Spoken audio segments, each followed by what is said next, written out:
Welcome to Novel Love Hearing. We bring you hundreds of novel audiobooks covering every genre and every kind of story you can imagine. Action? We've got it. Adventure? Absolutely. Horror? Of course. Whether it's the legendary Uchiha Massacre or outrageous tales like stealing Naruto's and Sasuke's women, you'll find it here. From epic series like One Piece, Bleach, Fairy Tail, and Hunter x Hunter, to countless other adventures, our library has it all. Love novels but don't have time to read? No worries, just plug in your earbuds, sit back, and let the story take over. Good listening, and happy hearing. Carefully, they explained their little plan to Lin Yi, hoping for the boss's approval. Lin Yi thought for a moment, then lightly nodded. The two girls immediately became jubilant, excitedly hugged Lin Yi's neck, each giving him a kiss on the cheek, then laughing and running away. Soon after, Lin Yi saw Annie and Zoe using their charm and food as bribes, to successfully persuade the refugees to help. They directed the refugees to pile the bodies together, so they could transport them from one spot. This immensely increased efficiency, quickly surpassing the others. However, facing the towering stack of bodies for the first time, the two girls couldn't help but tremble slightly. Covering their mouths and noses tightly with their hands, their fear initially hindered their ability to use their transport skills smoothly. Thankfully, after demonstrations from Xiaoxuan and Solomon, they were able to get back on track. The light glowed, and the bodies disappeared. As time passed, the bodies on the square gradually decreased, and the foreign police received orders from above to outsource a large area to Lin Yi. Unknowingly, the sun gradually set, but the work was not yet finished, and the transmission specialists' faces turned pale from exhaustion. Seeing this, Lin Yi decided to join in personally, participating in collecting and transporting the bodies. With physical attributes far surpassing ordinary people and high-level attributes, as well as excellent equipment and strong recovery abilities, he jumped into work, and in less than an hour, the number of bodies he collected rapidly increased, quickly catching up with the other transmission specialists. By the time the work was nearly done, the number of bodies he had transported accounted for half of the total. 15,000 bodies. As Lin Yi was vigorously engaged, the short, fat bureaucrat suddenly came to interrupt. He stared dumbfounded at the vast area nearly cleaned out, his eyes wide with shock, nearly popping out. It wasn't until Lin Yi called him several times that the bureaucrat snapped out of his daze, stammering, I've prepared a transaction location, please follow me. Alright, guys, wrap it up. Lin Yi took out a walkie-talkie, notifying the 5 transmission specialists to follow him. Soon, the group arrived at an apartment. The items inside had been hurriedly moved out, leaving it desolate. Lin Yi unceremoniously shooed the bureaucrat who tried to follow them out, then took out red paint. Melanie, tell me the camera's positions. Got it, boss. There's a hidden camera on the wall 1 meter to your right. 10 minutes later, Melanie discovered 6 hidden cameras in total, which made Annie extremely furious, wanting to go out and teach the bureaucrat a lesson. Lin Yi merely smiled, not overly concerned. He knew well that most people in the Louvre camp were like this, saying one thing and doing another, so he was always alert. After painting over the last camera lens with paint, Lin Yi retrieved exactly 3 tons of potatoes from the shelter, then left the room with the others. All set? When Lin Yi opened the door to reveal the food inside, the sight of so many potatoes left the bureaucrat almost beside himself. He shuffled into the room, clenching his fists, muttering quietly, there's hope, with these potatoes, let's see which rival dares to unseat me now. Lin Yi stood at the door, watching him with interest. The bureaucrat snapped out of it, realizing his loss of composure, appearing somewhat embarrassed. Sweating profusely, he exited the room, instructing a soldier carrying a sack to hand over the coins to Lin Yi. Your skill is truly miraculous. Of course, otherwise they wouldn't have sent me. Lin Yi's words sent a chill down the bureaucrat's spine, confirming his previous suspicion that there must be someone powerful backing Lin Yi and that his organization's strength was in some aspects comparable to that of the Louvre. Seeing Lin Yi effortlessly produce 3 tons of potatoes, he was fully convinced of his guess. For the sake of caution, he decided to probe Lin Yi once more. Chapter 51, Expansion of the Commercial Building inside the Louvre. In front of the apartment, an undercurrent surged. The short, chubby bureaucrat tentatively asked, you guys. Why do you want the bodies of zombies? That's a company secret, Lin Yi coldly interrupted him, his tone unfriendly. But seeing the other person's face turn as pale as paper, Lin Yi pretended to think for a moment and vaguely hinted, don't worry too much, it has nothing to do with potatoes. Upon hearing this, the short, chubby bureaucrat shivered violently, his eyes unconsciously drifting toward the mountain of potatoes inside the room. Thinking that zombie bodies might be used as fertilizer for planting potatoes made him feel nauseous. However, the harsh reality forced him to suppress his inner discomfort. In order to obtain more potatoes, After hesitating for a long time, he stammered, but... Can you send another batch of goods? How much? Lin Yi asked calmly.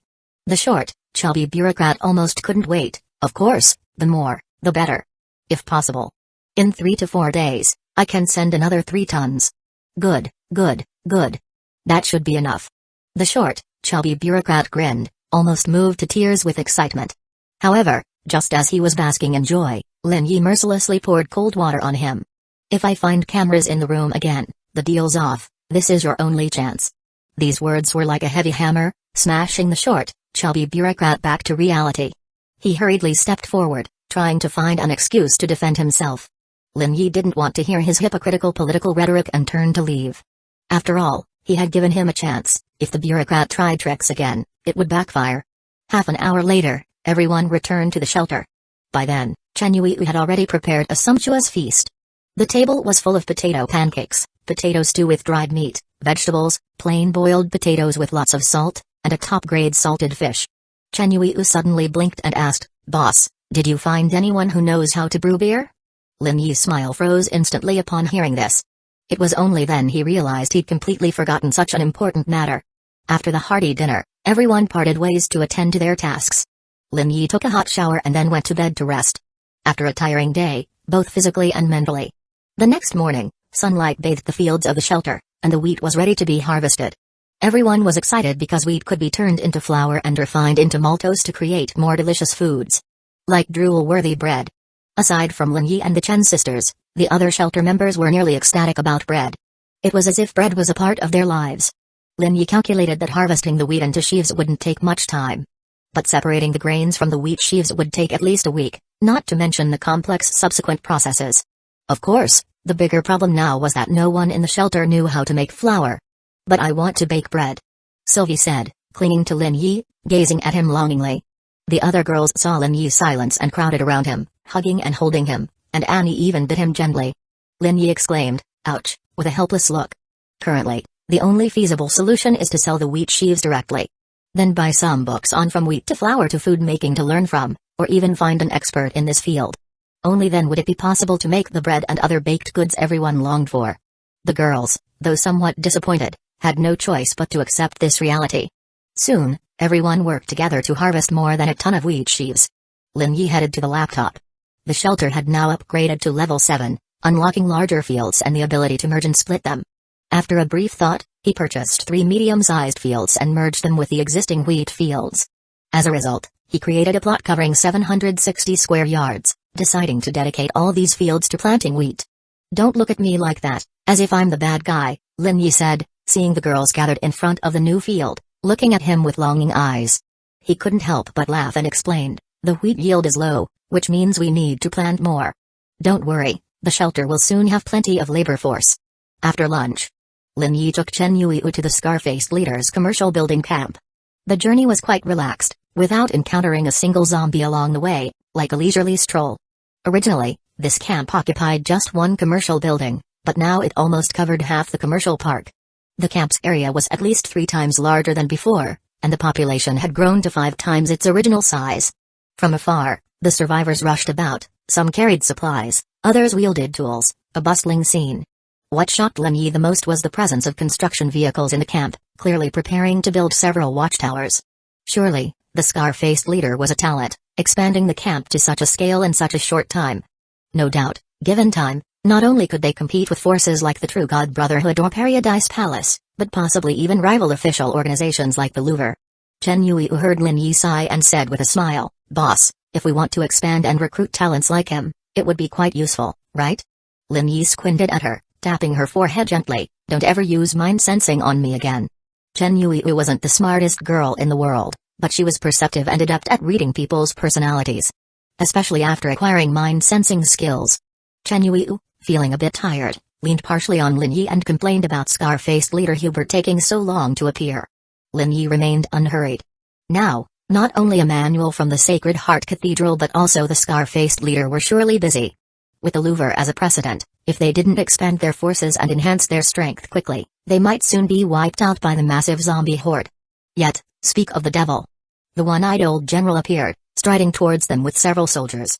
"Lin Yi. Glad you came. The scar-faced leader approached his most admired merchant and shook his hand. He looked very fatigued but managed to force a smile, clearly familiar with dealing with the elite, knowing to always maintain a smile. Lin Yi also smiled. Look at how they're wearing you out. Have a drink. As he spoke, he handed over a bottle of 1.5-liter shelter spring water. Water? The scar-faced leader's eyes were filled with confusion. This water has medicinal properties and can quickly restore physical strength and heal injuries. The scar-faced leader drank a few sips, and his eyes instantly lit up, feeling refreshed immediately. He handed the half-full bottle to a soldier, particularly instructing him to keep it and not drink it. Then he turned to Lin Yi and asked, "Did you bring the goods?" Chapter 52, Tie her up inside the commercial building's camp. Lin Yi casually picked up a bundle of wheat and handed it to the scar-faced leader, indicating for him to inspect the quality. This veteran clearly didn't understand, so he turned to his subordinates and ordered, "Get that big-nosed guy here." "Yes, Commander." A soldier quickly ran off with the order and returned shortly after, in just 2 minutes. Following the soldier was a short man, most notable for his large hooked nose, nearly twice the size of the normal man's nose. After standing still, the hooked-nosed man first scrutinized Lin Yi, then his gaze fell on Chen Yu, nearly drooling. "Wow, this girl is really pretty." Smack. Without a word, the scar-faced leader lifted his hand and gave a loud slap. "Behave, you fool." The scar-faced leader scolded harshly before handing him the wheat bundle. The hooked-nosed man, covering his slapped face, reluctantly took the wheat. He sniffed it first, and his eyes instantly lit up. Next, he picked a grain of wheat, tossed it into his mouth, and started chewing. "Wow, the grain is so big. It smells great too. This is top-quality stuff." The scar-faced leader was very satisfied with this assessment, meaning such wheat could brew top-grade beer. He looked at Lin Yi, his eyes full of anticipation. "How much wheat can you sell us?" "Oh, and potatoes too. I currently have 2.5 tons of wheat and 3 tons of potatoes, both priced at 2.5 coins. If you make it into flour, remember to save me some," Lin Yi said with a smile. The scar-faced leader was clearly thrilled by the low price of the wheat and quickly led Lin Yi to the 5th floor of the commercial building. This floor used to be a food court and has now been converted into a large cold storage room. Having previous trade experience here, Lin Yi easily entered the storage area, teleporting the potatoes and wheat from his shelter. Half an hour later, Lin Yi received the coins, bid farewell to the scar-faced leader, and left the commercial building camp. He first teleported Chen Yu back to the shelter and then decided to proceed into a yet unexplored area. Instead of riding a motorcycle, he cautiously moved through the shadows of the streets.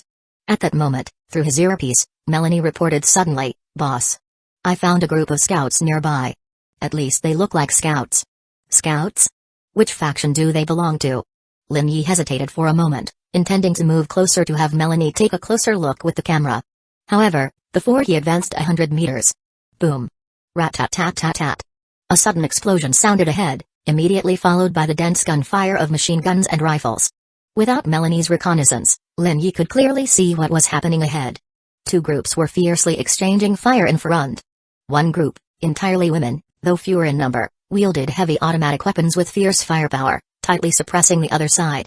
Lin Yi guessed they were members of one of Paris's 3 major black forces. The Paradise Palace. The other group was 5 times larger than the Paradise Palace's female soldiers, a mix of men and women, covered in strange symbols. Armed with only pistols and regular rifles, they were driven to dodge and run under the powerful suppressive fire. Lin Yi speculated these people belonged to the True God Brotherhood, the most evil of the black cults. He hid behind an abandoned truck, watching the intense battle. But he was puzzled. How did these women obtain such fine weapons? At this point, the battlefield situation was getting more tense. The Paradise Palace's female soldiers, each a professional, were surprisingly muscular. They held heavy machine guns skillfully, biting open grenade launchers and launching frenzied attacks on the enemy. Members of the True God Brotherhood were poorly equipped, and facing the full-on firepower of the enemy, their cover was almost useless. Though there were also professionals among these followers, those trying to charge through the gunfire were pinned down and harshly beaten by the burly women. The intense battle quickly neared its end, with the True God Brotherhood suffering a crushing defeat, while the Paradise Palace women lost 4 and had 3 injured. Seeing the advanced equipment in these women's hands, Lin Yi felt like a poor pauper. Honestly, he was incredibly envious. But where could he find such equipment? "Boss. Behind you." Suddenly, Melanie screamed through the earpiece. Lin Yi instinctively dodged to the side, and in that split second, he felt like he'd been hit by a speeding train. The next moment, his whole body flew out and crashed heavily onto the ground, spitting out a mouthful of blood. Lin Yi forced himself to endure the panic, glanced ahead, and swore silently. Ahead stood a towering woman, 2.5 meters tall, with a hairdo like an escaped convict, and arms thicker than a normal man's legs. She slowly retracted her fist and looked at Lin Yi standing, with an expression of surprise. At that moment, a true God Brotherhood member lunged from the shadows, attempting to ambush her. The woman grinned, showing a menacing array of teeth. With a swift punch, she struck the ambusher's face, sending blood and teeth flying everywhere. Lin Yi steadied himself, glancing at the now immobile ambusher, unsure if he was dead or alive. At this moment, he was inwardly groaning. This towering woman, whose level was at least not lower than his, might have all her attributes assigned to power. Not to mention, he could clearly feel a few of his ribs had been broken, each breath causing severe pain. Seeing Lin Yi stand firm, the towering woman showed a bloodthirsty smile, flexing her strong arms, her joints cracking. "Boss, come back now!" Melanie screamed with tears in her voice over the earpiece. Lin Yi could also hear the anxious shouting of other girls in the shelter. Didn't he want to return? Damn it, he simply couldn't go back now. Who knows what means this woman used, he couldn't use his teleportation skills at all. Lin Yi took a deep breath, calming the chaos in his body, and said solemnly, "Miss, I'm just passing through." "Kid, I'm here just for you," the towering woman said as she charged. Her speed was incredible, her massive body moving without delay, reaching him in a blink, her powerful punch aiming for his face. Lin Yi, prepared, sidestepped, the fist brushing past his cheek with a strong gust, leaving his face slightly pained. Seizing the opportunity of her missed attack, Lin Yi quickly retaliated, powerfully kneeing her in the stomach. Ugh! Ugh! The woman staggered back repeatedly, eventually half-kneeling on the ground, retching. Lin Yi had no intention of prolonging the fight, but turning around, he saw a dozen female soldiers aiming machine guns at him. The towering woman behind him forced back her nausea, gritting her teeth as she said, "Tie him." Ugh! Up for me. Chapter 53, Because I am a tough guy. The atmosphere on the street was so oppressive that it was suffocating. The big woman had a ferocious expression, slowly approaching Lin Yi. "Kid, got guts too? Ugh! Think you've had enough of living?" At this moment, Lin Yi's hands were tightly bound behind him, with dozens of machine guns pointed at him, and the shelter's skills could not be activated. In desperation, he decided to remain silent. "What's the matter, lost your speech? Wasn't it nice to bump into me earlier? Huh?" The big woman roared, suddenly raising an arm thicker than a man's thigh, and punched Lin Yi heavily in the stomach. Even though she held back, Lin Yi still felt as if he had been kicked hard by a galloping horse. The whole person flew uncontrollably backward, crashing heavily against a bus 5 meters away. Cough, cough. Lin Yi began to cough violently. He couldn't help but curse, "You mad woman? Call me woman again, and I'll rip one of your balls off, let you know who you're dealing with." "Stop laughing, would you? It's too ugly," Lin Yi said, spitting out saliva mixed with bloody foam. Upon hearing this, the woman's eyes widened in anger and punched Lin Yi in the stomach again, this time without holding back. Trademark. Lin Yi's eyes rolled back, and he passed out completely. Meanwhile, inside the shelter, chaos ensued. "What do we do, Xiaoxuan? How do we save the boss? It's all my fault, I got distracted watching those guys battle." Melanie, the black girl, cried. She was surrounded by shelter residents, everyone with worried expressions. "I don't know either. Damn it." Xiaoxuan was anxious yet helpless. "Calm down. I believe in the boss. He'll come up with a plan. We need to be prepared, and we have to plant that wheat field. Who the hell cares about wheat, Chen Yu? If the boss gets killed, we'll all die. I don't want the boss dead." Sylvie, the red-haired girl, shouted emotionally. Chen Yu hid her bleeding palms behind her back from pinching herself due to tension, trying to act composed, and gave orders. "Let it be. We can't help now, nor can we leave the shelter. Those who can wield weapons, arm up, others go to the fields. Professor Curie, get the medical room ready." Someone cried out urgently, "But we can't get into the armory." "Then take shovels and sharpen sticks as weapons. Better than nothing." In a dim room with no windows, Lin Yi was stripped bare, his equipment confiscated, tightly bound to an iron chair. Then, several women pushed open the door and entered. Splosh. A bucket of cold water was heartlessly splashed on Lin Yi's face, forcibly waking him in a particularly uncomfortable way. Seeing the big woman and her subordinates standing before him, Lin Yi unexpectedly smiled. He blinked, shaking off the water from his face, and joked with the woman in front of him, "Got more? Haven't showered in a while." The big woman squeezed out a grin from between her teeth, the sound more chilling and piercing than nails on a chalkboard. "Still cracking jokes at a time like this, huh? You wouldn't know, I was once a hip-hop actor, dressed like one at least, loved stories about beating horrible ladies to death. Dare you mock me? The big woman roared, her muscles instantly bulging, transforming her into an angry female gorilla, exceptionally burly. Yet, just as Lin Yi thought she would swing another punch, unexpectedly, she calmed down slowly.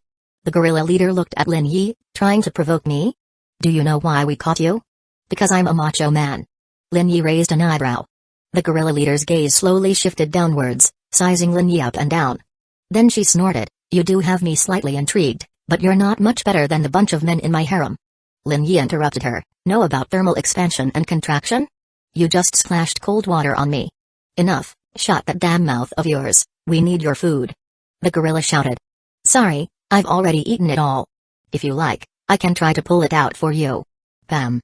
The gorilla leader angrily punched Lin Yi in the stomach once more. She glared, gritting her teeth, are you addicted to pain or what?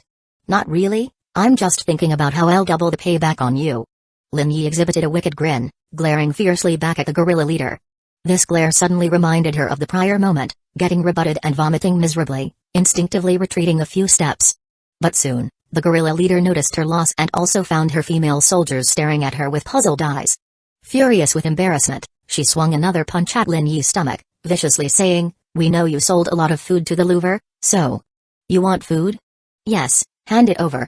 There's only one way to get food from me, I've already told you, hee, come on, turn me around. Ah. I'm going to gut you like a fish. The big woman screamed angrily, pulling out a knife, ready to stab Lin Yi's stomach. Seeing this, Lin Yi remained calm, showing no fear at all. But witnessing this, the female soldiers quickly restrained the gorilla leader, who was blinded by rage. Don't rush, boss. You said yourself, he's provoking you, we can't kill him. Yes, we must get food first. Lin Yi tilted his head, looking with disdain. After an unknown period, the gorilla leader finally calmed down a bit. Never before had someone dared to mock her like this or make fun of her, everyone had always feared her, trembling in awe. But today she encountered a nemesis. Thus, she ceased talking to Lin Yi, snorted angrily, and left the room with her subordinates. Only 2 female soldiers remained, who had been guarding Lin Yi ever since he awoke. Lin Yi attempted to activate the teleportation skills but still couldn't successfully return to the shelter. He vaguely suspected the issue might lie with the 2 female soldiers guarding him. Yet, these 2 women remained quietly seated in the corner, never taking their eyes off him, highly vigilant. No matter how Lin Yi talked or even tried to entice them, these 2 women stayed silent, never lowering their guard. About half an hour later, a young woman walked in. She was quite beautiful, but covered in bruises and scars. Clearly, these feminists tortured her quite a bit. This woman, suffering physically and mentally, was there to bring him food. Even though the food smelled revolting. The young woman avoided Lin Yi's gaze. Her voice sounded very gentle, please don't move, I'm just here to bring food. Are you afraid of me? No. Then why don't you dare look at me? Chapter 54, Parade at Paradise Palace. Paradise Palace, in the dim cell.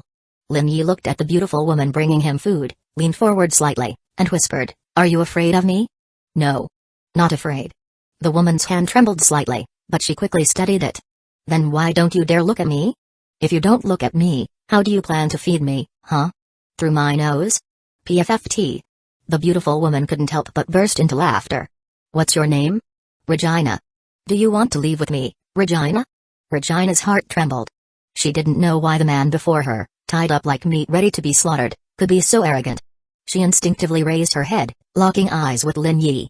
In that moment, she was firmly captured by the resolve and confidence that naturally emanated from his eyes. Don't want to, Regina? Okay. She nodded vigorously. At this point, 2 women sitting in the corner moved. They had always been wary of Lin Yi's skills, so they deliberately kept their distance, unable to hear what the 2 were saying. But seeing Lin Yi and Regina whispering, they sensed something was wrong and immediately shouted, what the hell are you 2 talking about? Feed him. Regina's body involuntarily shivered, and she quickly responded, okay, sorry, right away. With that, she began to hurriedly feed Lin Yi, her movements so frantic that she barely left him any time to chew and swallow. While eating, Lin Yi inconspicuously assessed the 2 female guards watching over him. One of the women was extremely thin, bony, like a withered piece of wood, the other was short and fat, with teeth so rotten they appeared almost black, looking quite terrifying. The one who had just shouted was Regina, and the one who kept greedily staring at him was her too. After feeding him, Regina hastily left the cell. Soon after, The gorilla-like female leader walked in. She spoke mocking words, "Had something to eat, right? Now let's go for a walk." As soon as she finished speaking, some female soldiers swarmed up, tying Lin Yi securely to a tall wooden pole as if he were a roasted piglet. Then, they inserted the pole into a cart. From afar, Lin Yi looked like a living human flag. Lin Yi was pushed around by the female soldiers. He was first pushed into a large room, where hundreds of burly female soldiers were practicing close combat and wielding professional weapons. "This is where we train."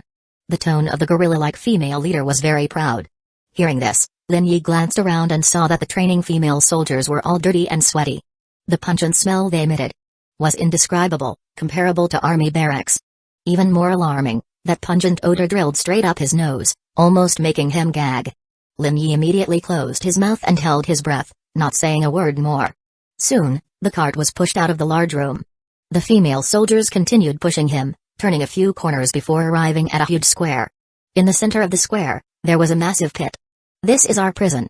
The gorilla-like female leader gestured to her subordinates. The female soldiers pushed Lin Yi to the edge of the pit. He looked down and saw about 50 zombies wandering inside, emitting hungry snarls.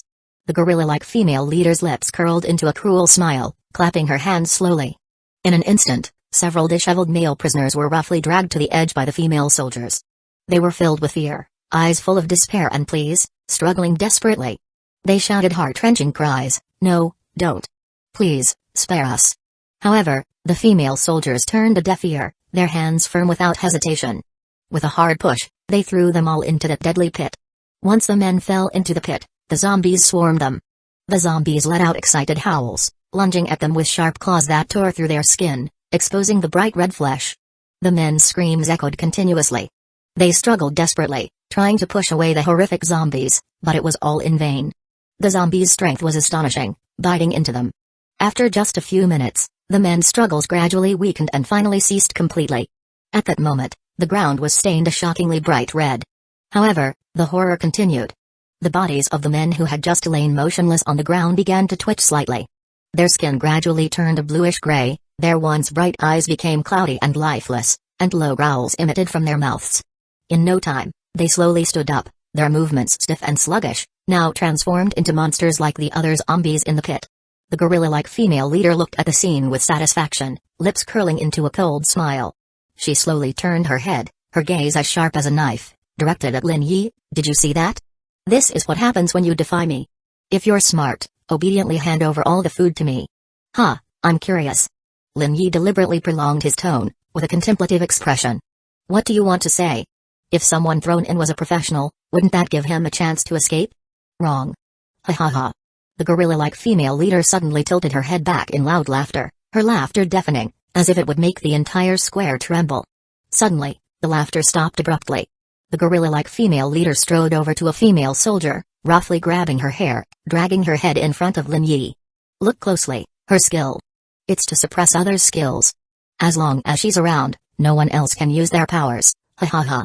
Hearing this, Lin Yi paused, looking carefully. Wasn't his the same woman with a muddy body who had been guarding him all along?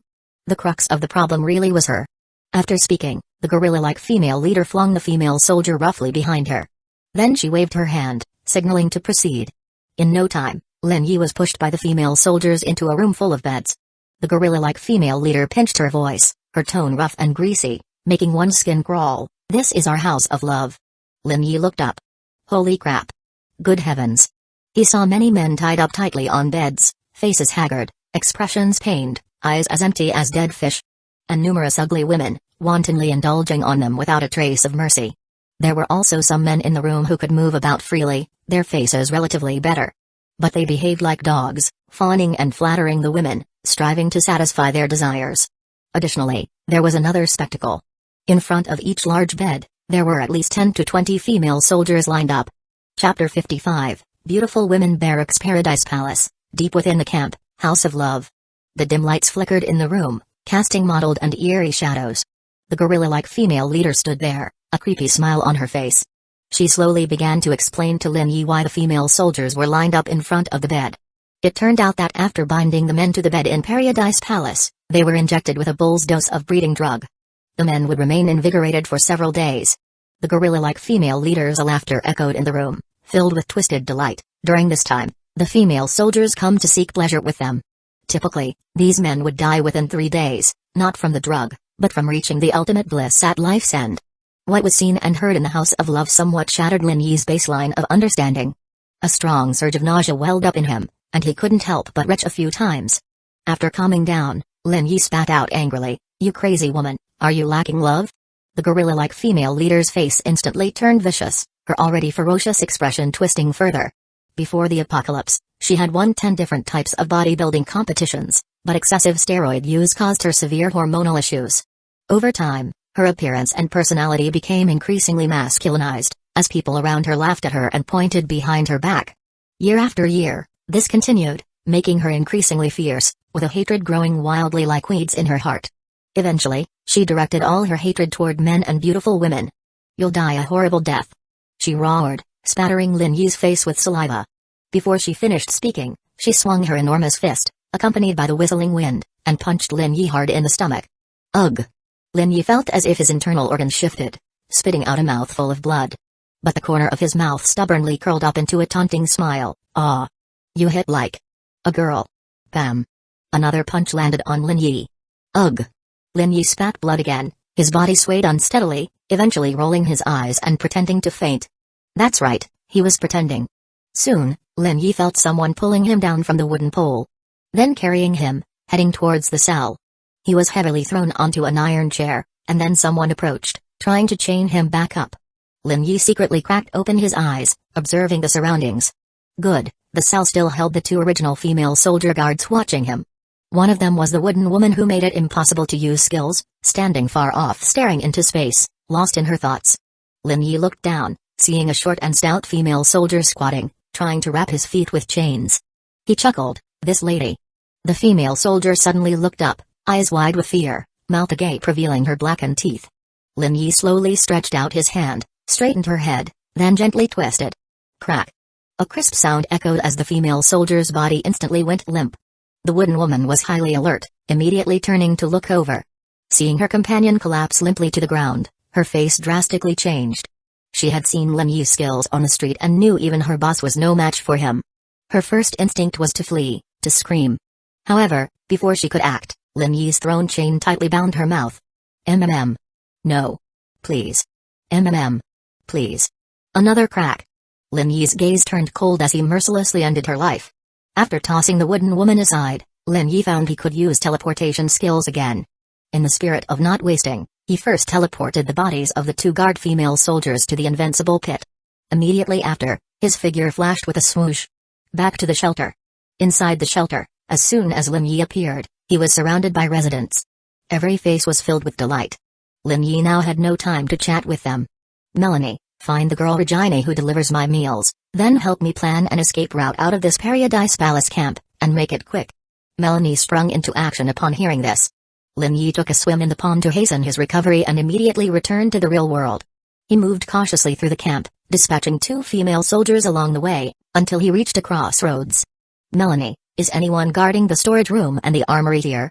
"Yes, boss, they are heavily guarded, so much so that not even a cockroach could slip in. If you go, you'll definitely have to fight hard. That's a huge loss. Did you find the girl?" "Found her, she's in." Lin Yi soon followed Melanie's directions to a barracks. There were about 300 young women in the barracks, each one pretty and quite beautiful. But they were clearly malnourished, and their bodies bore the marks of violence. It seems Paradise Palace basically treated these pretty women as laborers and servants. As Lin Yi entered the barracks, a pungent stench hit him, nearly suffocating him. It's clear these girls hadn't bathed in a long time, and some might even have dysentery. Lin Yi's sudden presence threw the room into chaos. The girls started screaming, some fearfully hiding in corners, others huddling tightly together. Some just stood there, eyes wide, staring at this unwelcome visitor. Lin Yi frowned and shouted, "Everyone shut up. Regina, can you hear me?" The entire barracks instantly fell silent. "Here. I'm here." Soon, Regina emerged from the crowd. "I promise to rescue you, come with me." "Okay. But..." Regina suddenly approached Lin Yi, who was already heading out, her face conflicted. "I can't. Just leave them." She spoke, turning to look at her 300 friends, acquaintances, and fellow sufferers. Lin Yi's head began to throb. "You want me to take them all away? 300 girls? Where should I put them?" "Sorry, If they stay, I can't leave. If I run, some of them might be punished. Punished? You mean thrown into the zombie pit in the prison square? Lin Yi recalled the pit did contain some former young female zombies. Yes. Regina's tears flowed uncontrollably. Lin Yi gazed directly into her eyes. If I can't take them, you won't leave? Are you sure? His tone was somewhat harsh, causing Regina to involuntarily release her grip on his hand. The girl's expression was pained, tears continuously streaming down like broken pearls. Ultimately, Regina stepped back with a resolute look. She pursed her lips, silently watching Lin Yi. Damn it. You're betting on whether I can keep my promise to get you out, aren't you? Lin Yi's original plan was to recruit some male laborers to work the fields. Looks like adjustments must be made now. This situation can't be termed bad, but it's not necessarily better either, with the previous shelter girls as a lesson. Just thinking about the chatter of several hundred girls gathered together like sparrows gave him a headache. Lin Yi reluctantly thought, waving his hand, presenting a contract notice to all 300 girls. Chapter 56, Sheltering 300 Girls Paradise Palace, Women's Army Camp. Lin Yi waved his hand, and in front of 300 girls, contract notifications appeared. You have been invited to become a resident of the space-time shelter. Please familiarize yourself with the rules of this shelter. If you agree to these rules, please say I agree, and you will be taken to the shelter. But please note, the owner of the shelter is the king and master of the space-time shelter. As a shelter resident, you have the right to a place to live, food, protection. You are prohibited from touching the owner's belongings, conflicting with other survivors, damaging the shelter, terminating this contract. You need to obey all orders given by the owner. Other matters, this contract may be changed at any time. You may not leave the shelter without the owner's permission. If you agree to the terms of this contract, you will automatically be transported to the shelter. Appendix: no one, including the owner, shall violate your will or force you to have relations with any man, woman and unknown creature. This clause may not be changed or removed from this contract. This sudden scene made the 300 girls stare wide-eyed, faces full of shock.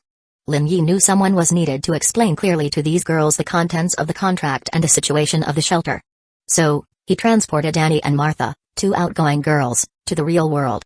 He himself stood at the door, observing the surroundings cautiously to prevent sudden situations.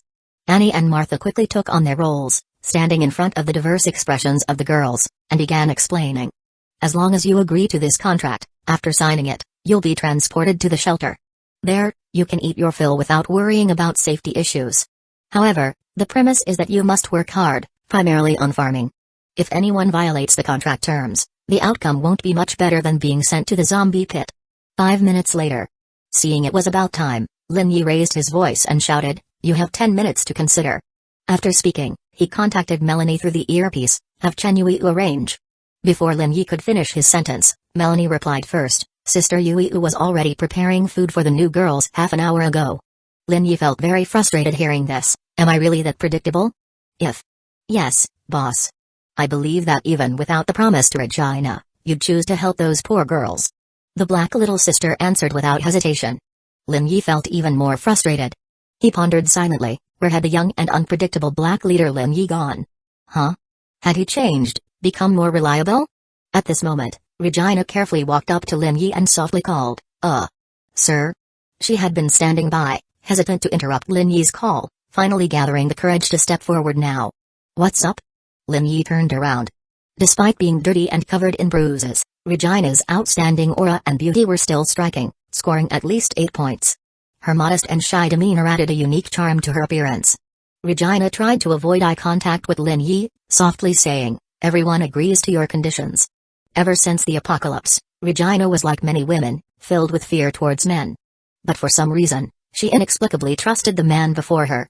Maybe because of the promises Lin Yi made in the cell, or perhaps because he truly kept his word and came here to rescue her. But Regina felt these might not be the real reasons she trusted him. Perhaps, the true reason stems from a woman's intuition, although it doesn't seem logical. Lin Yi raised his eyebrows and reminded, "It's not yet 10 minutes, once you sign the contract, you can't back out." "Yes. If we stay here, we'll surely die, but you've offered us a new life." The girl looked down, staring at her feet. "All right, have them all come here." "Okay." Soon, the girls gathered around Lin Yi. Lin Yi understood, dealing with women has never been easy, let alone facing more than 300 girls at this moment. Hence, he first transported Regina to the shelter, and after a brief wait, brought her back. The girls' gazes were locked on Regina, Seeing her nod reassuringly, some girls quietly breathed a sigh of relief. But most of the girls still looked anxious. After all, in this brutal post-apocalyptic world, they had been through too much hardship and torment, making it hard to easily drop their guard. Lin Yi couldn't care for each girl's emotions, and time was tight, allowing no further delay. The Paradise Palace's female soldiers, all taller and stronger than men, equipped with excellent heavy automatic weapons. If discovered, the consequences would be unimaginable. Lin Yi stepped forward and began transporting the girls to the shelter one by one. The girls were initially full of fear, eyes brimming with anxiety and panic. Thankfully, under Annie, Martha, and Regina's gentle comfort, they gradually calmed down from the previous panic. Half an hour passed. Lin Yi stretched, his joints crackling. His fatigue was more from mental exhaustion than physical labor.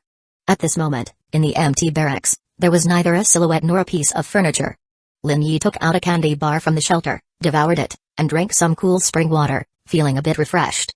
Meanwhile, in the Paradise Palace's cell, the gorilla-like female leader was furious, yelling hoarsely, "Where are they? Where is he? Where's Lisa? The others?" Just now, she walked into the cell holding Lin Yi, only to find it empty. This sudden situation made her so angry that her face turned purple, neck veins popping like little snakes twitching under her skin, looking terrifying. The others in the room were so scared they hardly dared to breathe, knowing that saying anything wrong at this moment could cost them their lives. "Ah! Sound the alarm. Our guest has escaped." The gorilla-like female leader roared desperately. Her voice was astonishingly loud, heard throughout half the camp without needing a separate order. As a result, before anyone conveyed the message, the alarm sound sharply blared across the entire camp. Paradise Palace, inside the barracks. Lin Yi also heard the gorilla-like female leader's roar and immediately queried through the earpiece, "Melanie, report the situation." "Boss, just moments ago, Paradise Palace sounded the alarm. You might need to leave quickly." "Understood, lead the way." Lin Yi swiftly left the barracks where he was, under Melanie's guidance, carefully hiding and sneaking quickly. Along the way, he cautiously bypassed patrols of female soldiers, moving towards the camp's edge. However, the nearer to the edge of the Paradise Palace camp, the more patrols there were. Helplessly, to avoid detection, Lin Yi ultimately chose to transport back to the shelter, waiting for the next opportunity to act. Chapter 57, How to Settle the Girls' Paradise Palace, Leader's Office. The atmosphere is suffocatingly oppressive. The gorilla woman leader sits on the huge massage chair, her body tense, her hands gripping the armrests tightly. She desperately tries to calm herself. "Are you saying that 309 people just vanished into thin air like that?" "Why? Yes, L. Leader," a tall female soldier answers, trembling, trying her best to avoid the leader's angry gaze. At this moment, she's already scared pale, with the bodies of more than a dozen female soldiers stacked at her feet. They were her companions who came to report the situation but couldn't leave this office alive. The gorilla woman leader laughed, a sound more horrifying than nails on a chalkboard. "In other words, our guest killed the guard and ran off with 300 pretty but useless girls right under our noses?" She paused, fell silent for a moment, then suddenly roared, "Now, tell me, did he escape, or not?" The tall female soldier was frightened into trembling all over, face pale as frost, stammering, "No, he can't possibly do that, RG. Guards." Bang! The tall female soldier's head exploded, red and white splattered everywhere, falling straight to the ground, dead with eyes wide open. The gorilla woman leader wiped her hands in disgust, then turned to the guard beside her to issue orders. "Gara, you're now the new security head. Adele, take some people to search the entire area. They can't have run very far." "Yes, leader." The two women replied in unison, then quickly left the office. Ho! Ho! At this moment, only the gorilla woman leader remains in the office. Her eyes are bloodshot, filled with unprecedented anger, with no outlet for this fury, making her expression even more terrifying. Bang! She hit the wall with a punch, creating a hole, roaring, "Lin Yi! You bastard!" Inside the shelter, Lin Yi is sitting in a chair, holding a bowl of instant noodles, eating with slurping sounds, looking worriedly ahead. There are the girls he just rescued, gathered in the center of the shelter, receiving food and medical assistance. Many of these girls have bruises, scrapes, and other wounds, and quite a few are suffering from dysentery. "Boss, you're a good person," Melanie said with a solemn expression. Lin Yi sneered at her words. After finishing his noodles, he began to ponder. First, having more manpower certainly wouldn't hurt. This means increasing the number of fields, and there would be enough people to manage the wheat. But the problem follows, where should these girls be housed? A house for 2 people costs 400 survivor coins, with at least 300 girls here, so At least 150 houses. That means a total of 60,000 survivor coins. But currently, he only has 46,000 coins on hand. While Lin Yi laments these high expenses, the camp is hosting a welcoming party. Chen Yuiyu and the other girls decided to welcome the newcomers as warmly as possible. Canned food and alcohol are disappearing from the warehouse at an amazing speed. Lin Yi knows that welcoming is already a tradition and can only climb into bed, snuggle under the covers, and feel heartbroken alone. The next morning, early, Lin Yi wanted to speak to more than 300 people at once without yelling, so he found a microphone and a few speakers in the warehouse. Hey hey hey, 1 2 3. He tested the sound. In an instant, the entire shelter went silent, only Lin Yi's voice echoing in the air. The most important thing, you all must have understood by now. If you have questions, you can ask Chen Yuiyu, she's my deputy. To tell everyone, this place is created by me using skills. It's outside the real world, even if Earth explodes and the outside falls into chaos, as long as I'm alive, this place will remain safe. To provide accommodations, I need survivor coins, and to obtain coins, we have to farm, grow food for me to sell. So, if everyone wants a stable place to stay, wants to shower in hot water, wants to eat delicious food, then we have to work hard together. Today everyone rest well and recover your physical strength. Tomorrow I'm planning to open new fields, expand the shelter's scale. At that time, it'll need everyone's collective effort. Here are some personnel arrangements. First, Chen Yuiyu is my deputy, possessing most management rights and personnel recommendation authority. Second, Regina is responsible for managing all new members. If someone makes mistakes, you must bear responsibility together. Lastly, Oriana, you're still responsible for agriculture-related work. Can you handle it? I certainly can, boss. I won't let you down. The blonde Oriana shouted. Recently, this girl has become more spirited, her long golden hair braided into a plait, reaching her waist. Because she works diligently, her figure was already quite good, now it's even more tight, emphasizing her beauty. Moreover, she once had gardener experience, arranging farm tasks meticulously, is also very friendly, therefore her prestige among the girls is second only to Chen Yuiyu. Lin Yi is very pleased with her. Very well, I grant you the authority to transport supplies from the cellar, as well as granting you use of the warehouse tools. Thank you, boss. Oriana waved at Lin Yi strongly from afar, with a sweet smile on her face. Lin Yi nodded in acknowledgement, then lifted the microphone and continued, before dark, Xiaoxuan and Louis will distribute tents and sleeping materials to everyone. Additionally, if any of you have any special skills, talk to Chen Yuiyu, she will arrange suitable work according to your skills. If there's no other work arrangement for now, then irrespective of your willingness, you must follow Chen Yuiyu's instructions. That's all. Now everyone open up your stomachs, eat well, drink well, and relax.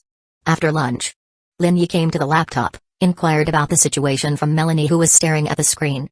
Boss, good news. The black girl said excitedly, Paradise Palace seems to have internal conflict. Internal conflict? Lin Yi raised an eyebrow, also looked toward the screen. It turns out, ever since he disappeared from Paradise Palace, the gorilla woman leader has become increasingly violent. Previously, she would verbally and physically abuse her subordinates, now it escalated to directly beating and killing if displeased. Many female soldiers were extremely dissatisfied with her in their hearts, but due to the woodwoman who blocked their skills, they couldn't rebel.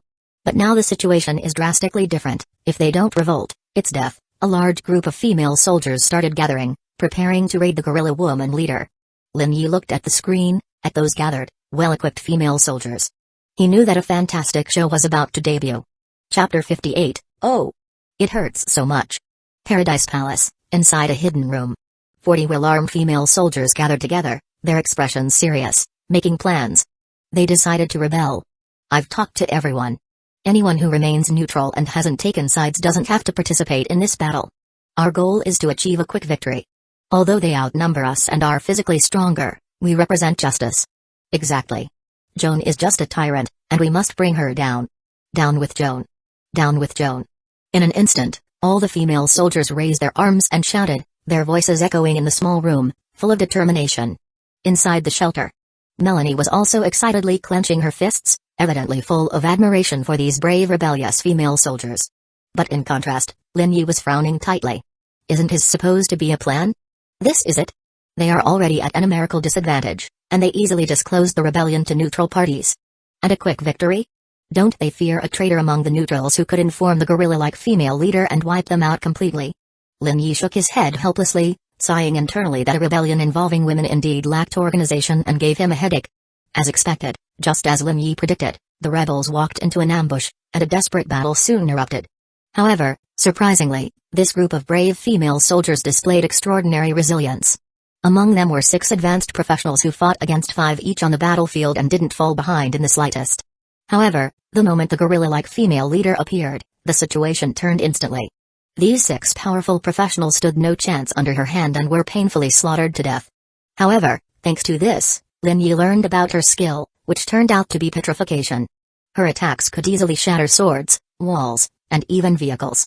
No wonder back then, with his strong physique and superior professional equipment, a single hit broke his ribs. But Lin Yi had no time to think more, as he carefully sneaked out of the camp amidst the battlefield chaos. Currently, inside the shelter, he was the only one capable of fighting, the rest were all weaklings. Even if he had the courage of 10,000 men, it would be hard to withstand the attack of hundreds of heavy automated weapons.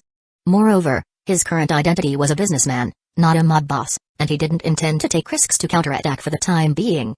As a businessman, he naturally had his methods, relying on intelligence for revenge, hiding behind the scenes and waiting for the right opportunity. After a considerable distance from the Paradise Palace camp, Lin Yi slowed his pace. "Melanie, report the situation." "Everything is normal at the moment, there are no zombies or search teams in this area." Lin Yi nodded, found a hidden residential building, and teleported back to the shelter. After showering and having dinner, he prepared to go to bed. Knock knock knock, suddenly there was a knock on the door. "Who is it?" "It's me, boss." Chen Yuiu said shyly. "Come in." "Okay." Chen Yuiu walked into the room, her face flushed with embarrassment. As soon as the door closed, she turned her back to Lin Yi, her robe slipping to the ground. "You've worked hard these days, I want to." Before Chen Yuiu finished her sentence, Lin Yi scooped her up onto the bed. That night, Chen Yuiu abandoned her usual restraint, appearing passionately enthusiastic. The fiery sounds echoed throughout the shelter, making it difficult for those living close to the boss to sleep. At least half the people heard her voice filled with passion. Chen Yuiu didn't return to her own room until midnight, exhausted and hugging her sister to sleep. In the morning, the old residents gathered as usual at the center of the camp. The new residents gathered on the outskirts as it was too crowded with the large number of people. Lin Yi, looking refreshed and in high spirits, asked everyone, "Why does everyone look so glum?" "Boss, I demand soundproofing equipment." Annie shouted, and several girls immediately nodded in agreement. Others, like Katsuya and Zoe, blushed deeply like ripe tomatoes, their eyes fixed on the ground. The boldest was Martha, who had been taught from a young age to be a good wife. Her face carried a look of both anticipation and resentment as she pulled Chen Yuiu to inquire about last night's details. Lin Yi didn't realize what they were talking about. "You and Chen Yuiu kept us up all night. We all heard you. It was so loud it felt like we were right next to you." Chen Yuiu blushed, covering her face in embarrassment. "Yeah, we heard that line last night." "Oh, yes, yes, yes, yes. Ouch. It was killing me." Oriana mimicked the unknown voice, eliciting laughter from everyone. Little Natasha, noticing that many girls seemed sleep-deprived, already had dark circles under their eyes. She stepped out and said seriously, "Boss, I agree with Annie. I was dreaming all night. I'm sure it wasn't just me." Lin Yi nodded awkwardly, then quickly changed the topic. "Alright, let's eat, today is going to be busy." After eating, Lin Yi went to his laptop and started checking his emails. About receiving survivors. Survivors have agreed to the contract terms and have successfully entered the shelter. Your shelter has gained 3,290 experience points. About leveling up, congratulations. Your shelter has reached level 9, and you have received a reward, a large bag of special apple seeds. The variety of seeds and other items in the store have been updated, please check as soon as possible.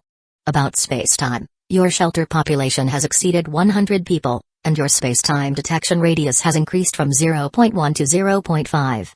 Currently, the shelter is located within the sea of space-time, where other creatures here can sense the presence of your shelter and may even invade it to absorb the path of space. Note, the shelter has a risk of being invaded by lost souls. It is advised to guard the surrounding areas for self-defense. Lin Yi stared at the screen for 10 full minutes, in utter perplexity. Self-defense? How is he supposed to defend? The shelter houses over 300 women, several old men, and a couple of youngsters. The only ones truly capable of fighting, besides himself, are one Solomon who hasn't yet become a professional. According to the email, the more residents there are, the greater the chance of being discovered by unknown creatures.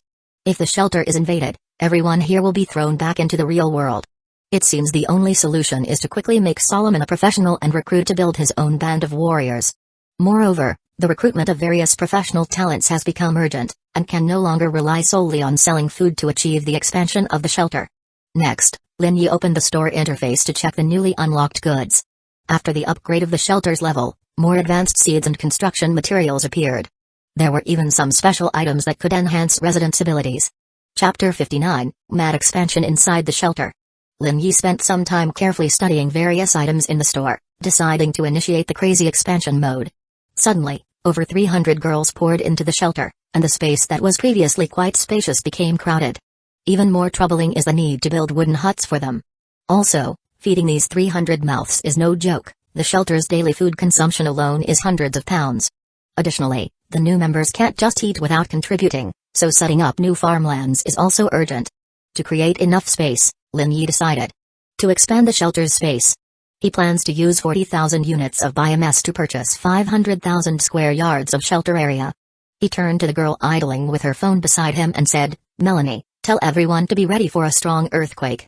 "Earthquake? Got it." Melanie swiftly responded and ran off. 5 minutes later, she ran back to report, "Everything's ready, boss. Hold tight, everyone." The shelter's area was to expand fivefold, so the earthquake was quite a spectacle. Cries and screams from women could be heard throughout the shelter. The earthquake lasted about more than a minute, as the wall of fog receded, revealing new land dotted with vegetation and trees. Once everything settled down, Lin Yi bought a dozen bags of apple and pear seeds from the store. In special farmland, these trees can grow in 5 days, with fruit maturing in another 5 days. However, if he wants to brew apple wine and pear wine, he'll have to wait until he recruits some professionals. Next, Lin Yi purchased 8 medium-sized new fields and 1 large field. Thus, the total farmland area at the shelter reached 110,000 square yards, which should be enough for everyone to work. Then, Lin Yi turned his attention to item upgrades. Camera, level 4, upgrade cost, 500 coins, detection range 30 by 30 meters, space-time teleporter, level 1, price, 3,000 coins. This device can enhance the teleportation capabilities of the shelter. It can teleport larger items without touching them. The teleporter looks like a small monument, about 2 meters wide and 10 meters tall, entirely black with a few glowing lines on its surface, looking mysterious and magical. Finally, I can teleport trucks, agricultural vehicles, and even some smaller farm equipment into the shelter. Lin Yi was thrilled, but when he glanced at his balance, just over 5,700 coins, his mood suddenly soured. But as the saying goes, you have to spend money to make money, there's no way around it. Before lunch, Lin Yi gathered with the old residents to discuss farmland planning. Finally, Lin Yi made a decision: 10 large fields to plant potatoes, 4 medium fields for other vegetables like cabbages, carrots, and lettuce, 4 medium fields for wheat and corn, 2 medium fields for apples and pears. Afterward, Lin Yi gathered all the residents of the shelter in front of the new farmland to show them their new work areas. Lin Yi also held a microphone, his voice amplified through the speakers, to build houses for you, build hot water showers, and other items and buildings to improve quality of life. The shelter needs to make money. The only way to make money is to sell agricultural products. If you work hard, within a week you can live in a wooden hut like the old members, rather than tents. It's up to you. Oriana, you're still in charge of field work. If anyone doesn't want to work in the fields, they can talk to Chen Yu. Lin Yi left after speaking, leaving Oriana to organize everyone. Not long after, Oriana came jogging over, saying there are only about 100 farming tools in the shelter, hoping the boss can solve this problem. Lin Yi nodded and quickly returned to the real world. Since the standard Harley motorcycle had been confiscated by Paradise Palace, he could only rely on 2 legs to head to the commercial building base, looking for the scar-faced leader Hubert. On the way, Lin Yi had a sudden idea to test the space-time legend device. He found a car in fairly good condition by the roadside, walked up to it, and put his hand on the car. Moments later, the car appeared inside the shelter. Nice. Previously, his teleportation specifications used a car's size as a threshold. Any item larger than a car couldn't be teleported into the shelter. Clearly, this is no longer a problem, and it can also earn the shelter experience. Lin Yi remembered what Louis once said: which respectable boss doesn't have a modified, comfortable ride? He chuckled, continuing along the road, keeping an eye out for intact vehicles to collect. It's a pity, though, that intact vehicles are quite rare because most cars in Paris have alarms. Wandering zombies always accidentally bump into a car, triggering the alarm, and then they start smashing the car in an attempt to find tasty humans inside. Oh, right, Lin Yi suddenly remembered that the space-time teleporter has another function. Previously, if he wanted to teleport a shelter member to the real world, he had to first return to the shelter to touch them, but now, with a mere thought, he directly teleported Xiaoxuan from the shelter to the real world. Boss, why did you? Lin Yi burst out laughing, tossing a level 3 bow to Xiaoxuan, and reminded him, prepare for battle. Then, under the young man's persistently baffled expression, he teleported him back to the shelter. Immediately afterward, Lin Yi issued another mental command, and Xiaoxuan was teleported back to the real world, landing 5 meters ahead. Through repeated trials, Lin Yi couldn't help but marvel at the power of the space-time teleporter. This device grants him the ability to teleport items within a 15-meter radius to any position. And without touching the item, he can teleport it back to the shelter and then teleport it out again, thus changing the item's position in the real world. Simply put, as long as Lin Yi's mental agility is quick enough, he now has the ability to essentially teleport items instantaneously. Boss, my head feels dizzy. Earlier on, Xiaoxuan was being teleported back and forth without warning. One moment in the car, the next on top of a bus stop. At that moment, he was a bit unsteady, with an extremely pale face. Lin Yi gently consoled, alright, let's take a break and continue. Xiaoxuan. Lin Yi knew Xiaoxuan had the heart of a warrior. This was evident when he first killed a member of the blue-haired gang, forcing himself to slap his own face to suppress his fear. On the way, Lin Yi specifically found some lone zombies for him to kill, hoping he could level up to level 5. Thus, as long as he invests his skill points in archery, he'll become an ignorable force on the battlefield. Unlike now. Chapter 60, Lin Yi's new skills. Lin Yi walked along the tranquil streets of post-apocalyptic Paris with Xiaoxuan. If not for the broken cars and dust on the street, it would be hard to believe this city was almost dead. Behind the windows of apartment buildings, grotesque faces occasionally flashed, accompanied by their greedy roars. Overall, it was a serene scene, especially after killing a mutant zombie. Boss, a reward egg, and it's green. Xiaoxuan excitedly handed the loot to Lin Yi. Lin Yi crushed it, and his eyes suddenly lit up. You have acquired a new skill, Combat Reflex, Level 1. Combat Reflex makes you extremely sensitive to your surroundings and sounds during battles, able to sense approaching danger. The effect will be greatly reduced in non-combat situations. Fantastic. Lin Yi marveled inwardly. If he had had this skill then, he wouldn't have been captured by Paradise Palace. Oh right, I still have a skill point. Without hesitation, he added the skill point. Congratulations, your skill has upgraded. Combat Reflex, Level 2, your reflex awareness far exceeds human limits. You can detect bullets the instant they are fired, and every move of the enemy is vividly clear. Note, if your agility is below 25, combat will exhaust you, the effect will be greatly reduced in non-combat situations. Turned into Superman? This was Lin Yi's first thought. Melanie, I'm planning to try out the new skill. Boss, there's a group of zombies in the building ahead, about 100 of them. 10 minutes later. Lin Yi approached the building, and before he even stepped in, a strong stench of decay assaulted him. He immediately entered combat mode, discovering that he could sense every slight movement around him. Just then, a zombie rushed out from the building's shadow, roaring as it lunged at Lin Yi. Lin Yi's eyes narrowed, and at the moment the zombie pounced, his body instinctively reacted, easily sidestepping the lethal attack. His sword swept along with the motion, the sharp blade slicing the zombie's neck, its grotesque head soaring skyward as the zombie fell heavily to the ground. However, the fall of this zombie seemed like a signal, and a swarm of zombies poured out of the building, clawing towards Lin Yi. Lin Yi quickly adjusted his stance, utilizing the acute perception from his combat reflex skill to precisely predict each zombie's attack trajectory. His black one-handed sword moved through the zombies with a dynamic flow. Each strike accurately severed head after head. Half an hour later. I'm exhausted. Lin Yi slumped into a plastic chair, gasping for air. He was drenched in sweat, his body smeared with blood, surrounded by the strewn bodies of fallen zombies. Xiaoxuan, standing beside him, was flushed with excitement and admiration as he exclaimed, Boss, you're just too cool.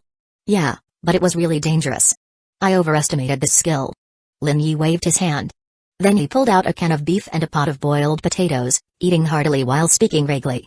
I allow you to search the area. By the way, as a transmission specialist, you need to fulfill your duties. Lin Yi said, pointing to the dead zombies on the ground. Okay. Xiaoxuan muttered, then began to transmit the bodies to the shelter. After finishing the food, Lin Yi surveyed the building and found it to be a casino. Inside were all kinds of slot machines, gambling tables, and playing cards scattered on the ground. Based on the decor and facilities, it must have once been quite high-end. Without hesitation, he moved everything, including those chips, back to the shelter in one go. Then, with Xiaoxuan, he continued onward. On the way, they did not encounter more zombies but collected 200 human bodies. Arriving at the commercial building camp, the soldiers at the camp gate had already been instructed to remember Lin Yi's appearance, so upon seeing him, they quickly and respectfully invited him into the reception hall. Soon, scar-faced leader Hubert hurried over. The old general, with his usual warm smile, tightly gripped Lin Yi's hand upon meeting and said, "You're finally here. Your surroundings are pretty well cleaned. Added more manpower?" Lin Yi casually asked. "Ha, yes, the camp is expanding. Many have joined us since we have food and self-defense capabilities." Scar-faced leader gestured forward, proudly declaring, "They are all system users. Killing ordinary zombies is a breeze for them." Lin Yi was intrigued, having noticed last time that the commercial building camp's range had expanded to half the commercial district. There were already quite a few people then. Seeing him now so full of vigor, he must have recruited many more professionals recently, significantly strengthening the force. But this was good news for Lin Yi, as having more mouths to feed in the camp meant a larger demand for food trading. Just then, the scar-faced leader suddenly spoke. "Lin Yi, what do you think about me becoming a speculator?" "What do you mean?" "Broker, trader, dealer, whatever you call it. I'll buy your food in bulk at 2.5 coins and sell it for 3 coins. I accept." Lin Yi responded almost without hesitation. The scar-faced leader was a bit surprised. "Oh? You agreed so quickly? You know I need a lot." "That's no problem. Not only do I have a large quantity, but the variety is also very rich." But aren't you worried about those plunderers?" Ha. "Militarily, my camp is one of the strongest. Let's discuss the transaction details." The scar-faced leader laughed confidently and then invited Lin Yi into an office for private discussion. Sitting down in the office, the scar-faced leader's eyes shone with a fervent light. In the apocalypse, food became the most precious resource, bar none. Just like when the United States controlled oil resources, establishing dollar hegemony from that. Whoever controls the food can have absolute authority over this wasteland. The scar-faced leader was ambitious, aspiring to use his vast food resources to attract more survivors to his faction. And to begin a series of expansion actions through food trade, gradually becoming the overlord of this end-time wasteland. However, to realize this grand plan was not an easy task. He faced a tricky problem, finding enough stable and adequate food sources. Much like finding an inexhaustible oil field. In this resource-depleted apocalypse, every piece of food is extremely precious, and obtaining a large quantity is as hard as reaching the sky. The scar-faced leader pondered deeply. Among everyone he knew, only Lin Yi had this capability. The other party had skills, food, and a sense of loyalty. He had been very satisfied with their collaborations many times. The scar-faced leader firmly believed that as long as Lin Yi was willing to help, his plan had the potential to succeed. Chapter 61, They Would Rather Sell. Commercial building, inside the office. Lin Yi noticed the scorching gaze of the scar-faced leader. It was clear to him what the other was plotting. This veteran had grand ambitions, wanting to use Lin Yi to become the main food supplier for the entire city. Thus, achieve exponential growth in power and strength, and eventually control the entire city. But is this a good thing or a bad thing for him? The answer is obvious, it's definitely a great thing. From a basic logical perspective, it's like finding a regional agent for his shelter. From now on, he wouldn't have to run around and rack his brains to find buyers like before. At the very least, even if he wanted to lay low, there would be a safety net, right? Moreover, after further cooperation, he could gain a powerful military ally from this. It's a win in every way. The scar-faced leader beamed with a smile, enthusiastically handing Lin Yi a cup of hot coffee, and said, "Let's discuss the quantity of the trade. 3 to 4 days later, I'll have 60 tons of potatoes, 20 tons of vegetables, 7 tons of wheat. In a few weeks, I'll also have apples and pears." 60 tons? The scar-faced leader shouted upon hearing the number, almost spilling the coffee in his hand. Lin Yi was unhurried. "Stop shouting, I'm not deaf. To be clear, I already have trade agreements with several camps, such as the Louvre and the Sacred Heart Cathedral. That's not an issue. I'll start reserving space, arranging manpower, and getting the money ready." Ha. The scar-faced leader was so excited that beads of sweat appeared on his forehead. If this trade could be successfully negotiated, his power would undoubtedly expand like never before. Once possessing such a vast food reserve, it was like holding a golden key to the gates of power. He already envisioned himself standing at the pinnacle of this post-apocalyptic city, receiving the reverent admiration of countless survivors. Ha. "Lin Yi, you're really doing me a huge favor this time." Ha. The scar-faced leader, suppressing his excitement, said with a trembling voice, "In the future, whatever you need, I, Hubert, will go through fire and water, without a second thought." Lin Yi found it both funny and exasperating. It was the first time he saw this veteran so excited. However, he happened to have a matter he needed help with from the other party. "I still need farming tools, enough for 500 people, like shovels, sickles, hoes, rakes. The whole set." The scar-faced leader patted his chest and guaranteed, "Understood, tomorrow, I'll make sure to give you everything I can find." Deal. After shaking hands with the scar-faced leader, Lin Yi left the commercial building. He immediately returned to the shelter. He originally wanted to go to the Louvre to recruit warriors and professionals. But as it was already late, going out was too dangerous, so he dismissed the idea for now.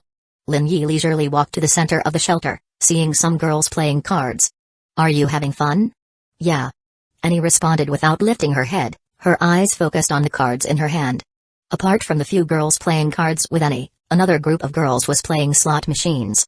Currently, because of the severe shortage of farming tools, the shelter could only implement a rotation labor process. When these girls had no work, they used the gambling tools Lin Yi had scavenged to set up a small gambling area. Many of the girls excitedly invited Lin Yi to play a game of strip poker. Without thinking, Lin Yi outright refused.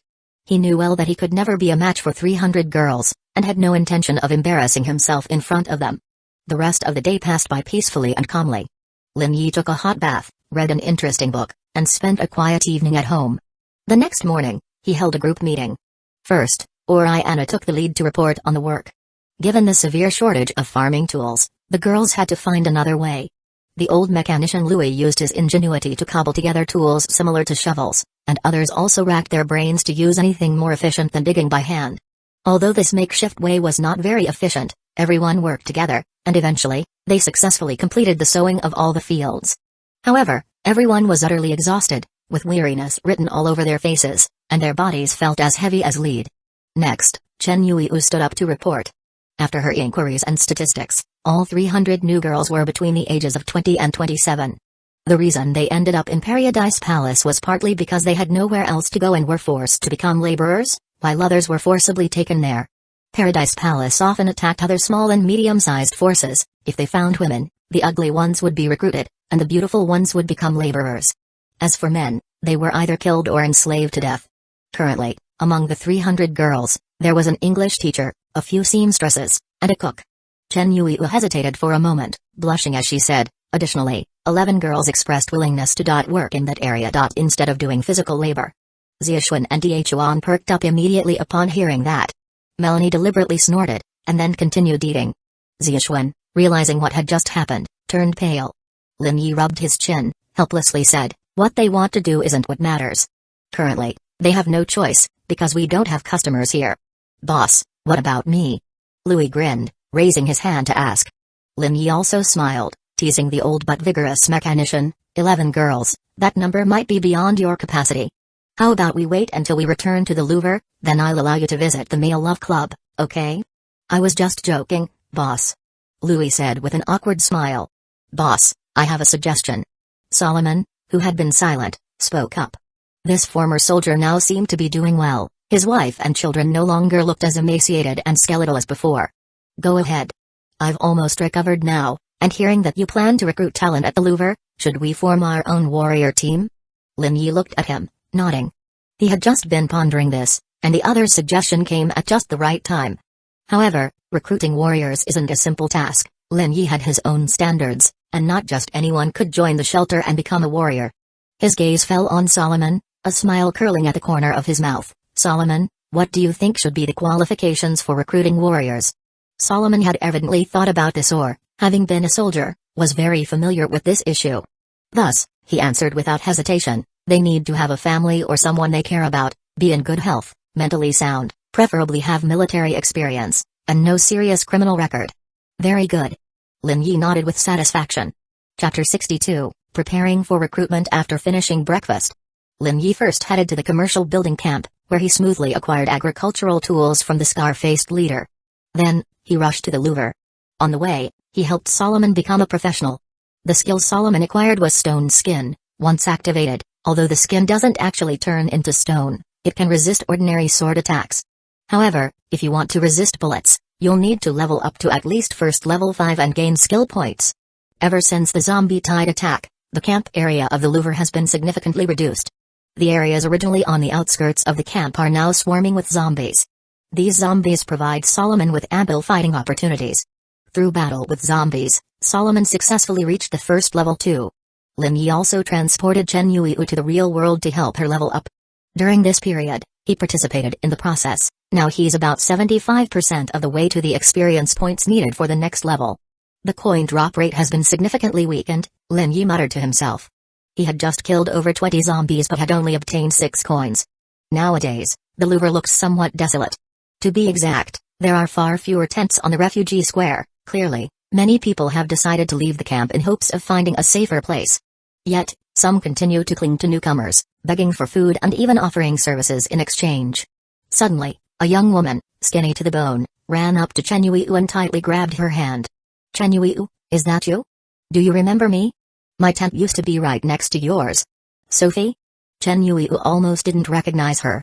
The woman in front of her looked extremely haggard and emaciated, her hair rough and full of grime, her skin dirty. Yes, it's me, Sophie. I'm begging you, do you have anything to eat? I haven't eaten in a long time. Please, I'm begging you. Sophie pleaded desperately. Lin Yi shifted his gaze from this woman begging to Chen Yuiu, asking, do you know her? Yes, boss. We lived very close at the time, we often chatted. Chen Yuiu seemed very conflicted. She wanted to help Sophie, but it wasn't her decision to make, and she didn't want to burden her boss with additional troubles for this matter, so she dared not ask Lin Yi. Does she have family? Lin Yi continued to ask. No. Her husband died trying to find food for her. She's a good person, she even helped take care of my sister. Alright, she can come with us, but make it clear to her that she won't have any special treatment because of you. Chen Yuiu smiled broadly, thank you, boss. Then she helped the woman up and quietly explained the rules of the shelter. Sophie, we can take you to our camp, but you have to do farm work. It's not easy work, but it's safe there, and there's enough food. But if you break the rules, then, to keep the camp's secrets, they'll eliminate you. If you're not ready to accept these conditions, you should stay here. Once you go, there's no going back. Sophie looked at the people around her. Everyone's eyes were filled with despair, hunger, and fear of death. She gritted her teeth and made a decision. I am willing. Life here is harder than death. Alright, then come with us, but try to stay quiet and not cause trouble when leaving the Louvre. We have important things to take care of here.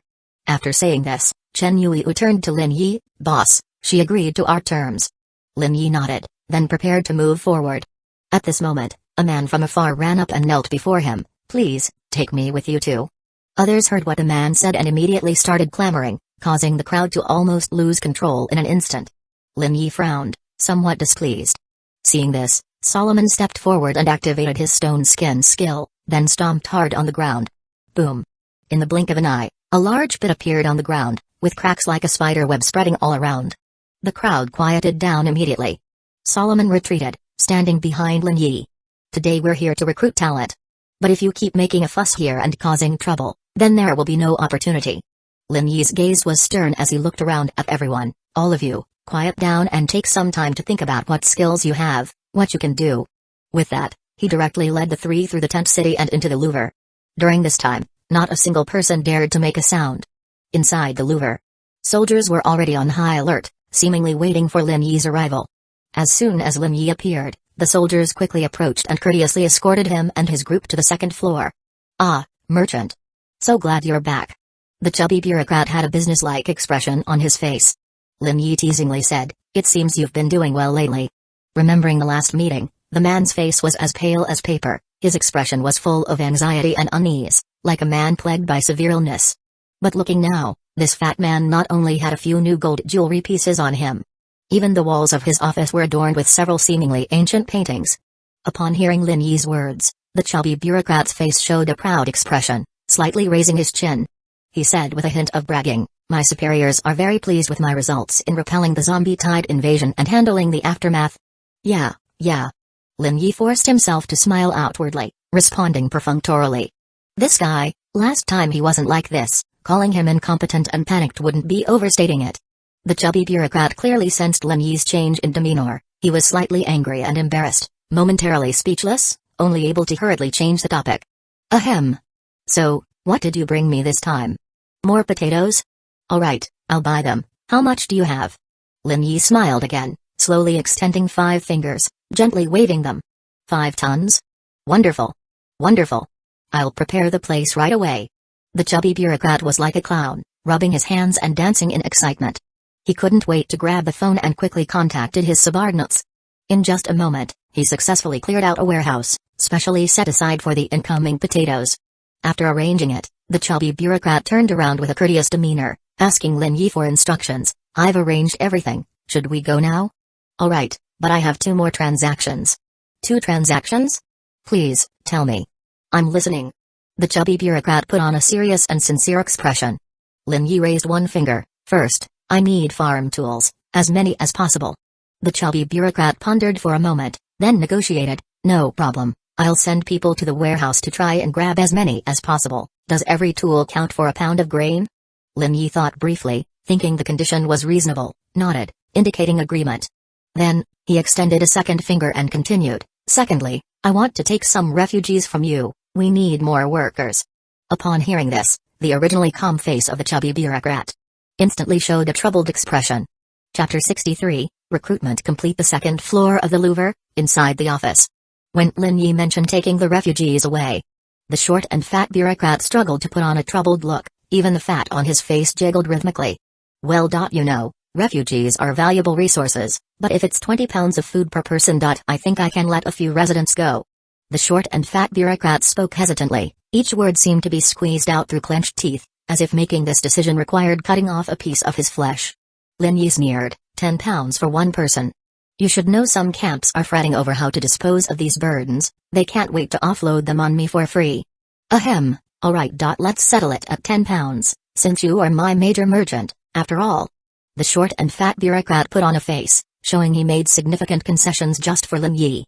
Then suddenly, as if recalling something, he offered, should you be interested? There's a high-end establishment for professionals.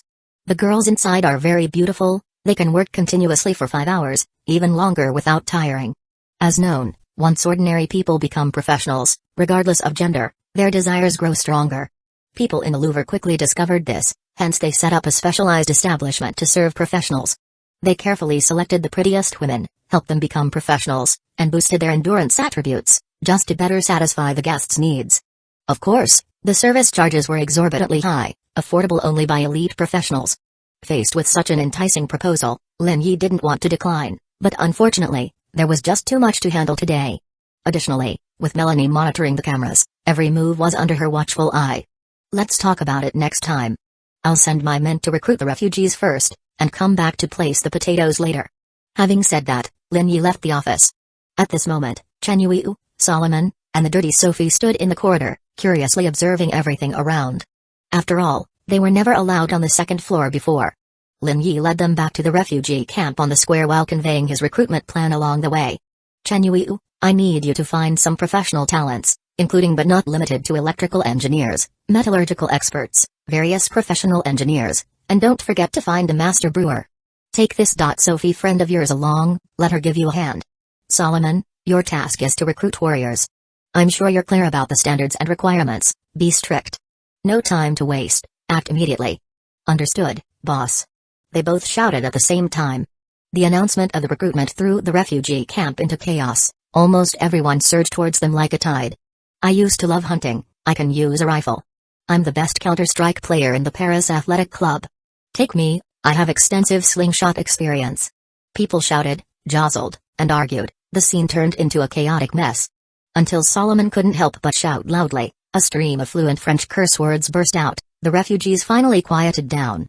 Chen Yuiu managed to line everyone up into 2 queues, one for those wanting to be warriors, the other for professional talents. Lin Yi stood at a distance, watching silently. To his surprise, he didn't expect so many among them were eager to take up arms and fight for a chance of survival for themselves and their families. However, the reality was not optimistic. Within the Louvre, many who could really fight met untimely ends while searching for food for their families. Moreover, there was a strict rule of not distributing weapons to civilians. Under such constraints, people with potential combat skills were buried. Therefore, recruitment had to prioritize those with military experience, others were ruthlessly rejected. On the other hand, Chen Yuiu's recruitment went smoothly, as most had some skills, The waiting line for selection was 10 times longer than Solomon's. Recruitment met with one unexpected incident. Many who weren't chosen gathered together, attempting to prove themselves. But Solomon was no pushover, especially on his first mission for the boss. He directly beat one, swore at another, and kicked a third, quickly calming the chaos. After this, the recruitment process proceeded smoothly. Lin Yi had no more concerns. He snapped his fingers, signaling a military man who'd been waiting. Judging from the rank insignia on his shoulder, he seemed to be an officer. The officer respectfully asked, "Mr. Lin, any commands?" "Go place the potatoes." "Please, follow me." Lin Yi nodded and followed the officer to a warehouse on the second floor of the Louvre. He dismissed the officer, then teleported 5 tons of potatoes from the shelter to here. With the task completed, Lin Yi lingered for a while, then exited the warehouse, heading back to the refugee camp square. At that time, the recruitment was in full swing, the scene crowded and noisy. Not wanting to drag out the recruitment too long, Lin Yi let his men wrap up after about 2 hours. Needless to say, those not recruited were quite disappointed. But at Lin Yi's prompt, Chen Yui assured them they'd return within a week.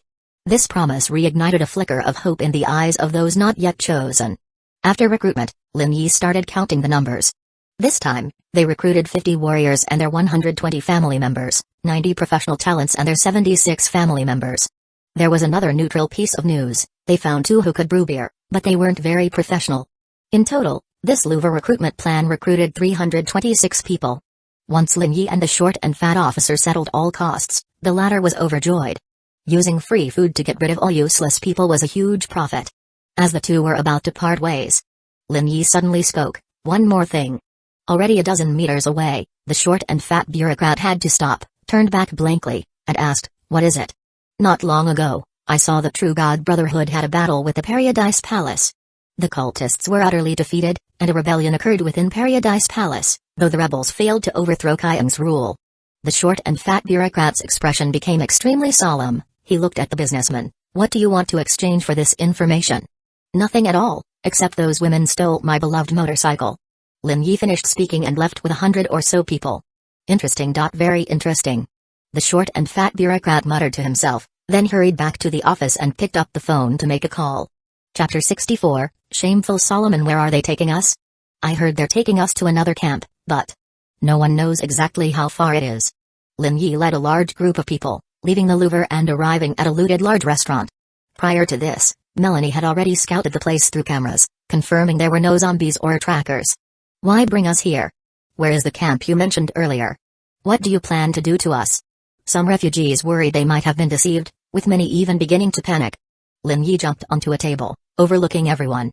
The cold presence he exuded instantly silenced the entire restaurant.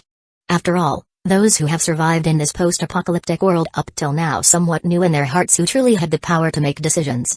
"Before you join my camp, you all have to sign a contract agreement. Only those who sign the contract are eligible to enter the camp.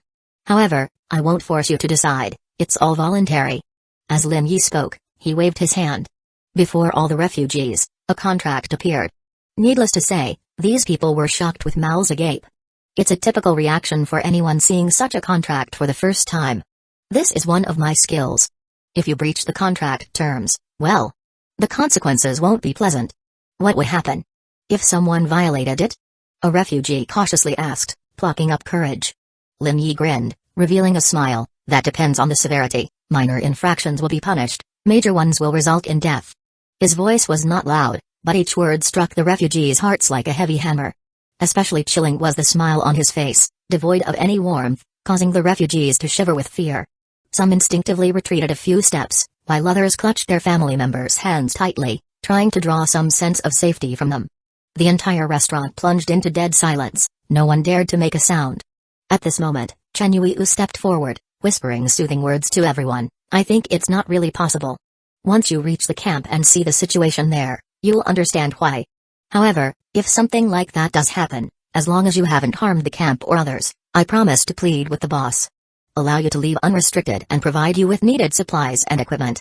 Once Chen Yui spoke, the oppressive atmosphere in the restaurant eased significantly. A frail woman timidly asked, "Is there surely food there?" Hearing this, Lin Yi raised his hand and with a wave. In the blink of an eye, a heap of potatoes and corn materialized out of nowhere, piled in a corner of the restaurant like a small mountain, roughly estimated to be at least a dozen tons. Then, with another wave, the food disappeared without a trace. Any other questions? If not, I'll give you 5 minutes to consider. Once time is up, those who haven't agreed to the contract are deemed to have given up joining the camp. Lin Yi jumped down from the restaurant table. With Chen Yuiu and Solomon accompanying him, he went to a corner of the restaurant to drink some water from the shelter and have a bite to eat. Once the allotted time was up, they returned to the bustling crowd. Everyone ready? When you reach the camp, don't be too surprised. Someone will provide you with food and explain everything clearly. After Lin Yi spoke, he waved his hand decisively. In an instant, almost everyone was transported to the shelter. Only 2 people were left standing alone in the restaurant. Obviously, they hadn't agreed to the contract, thus being filtered out by the shelter. Chen Yuiu quickly leaned toward Lin Yi's ear and whispered, "Boss, they are brothers and used to be construction workers." Understood. Lin Yi spoke, then fired 2 shots. The 2 men's heads were hit and they fell to the ground. Solomon was stunned, his eyes widened in shock. As a former soldier, he couldn't accept killing civilians like this. "Boss, why did you do this?" Lin Yi looked surprised, glancing at the agitated Solomon. He asked sternly, "Why, do you really think the Louvre wouldn't send spies?" Solomon was immediately stunned, lost in thought, clearly pondering Lin Yi's words. After a while, he asked with difficulty, "What makes you think they're spies?" "No spy would agree to my terms. After all, a spy who can't report back is useless, right?"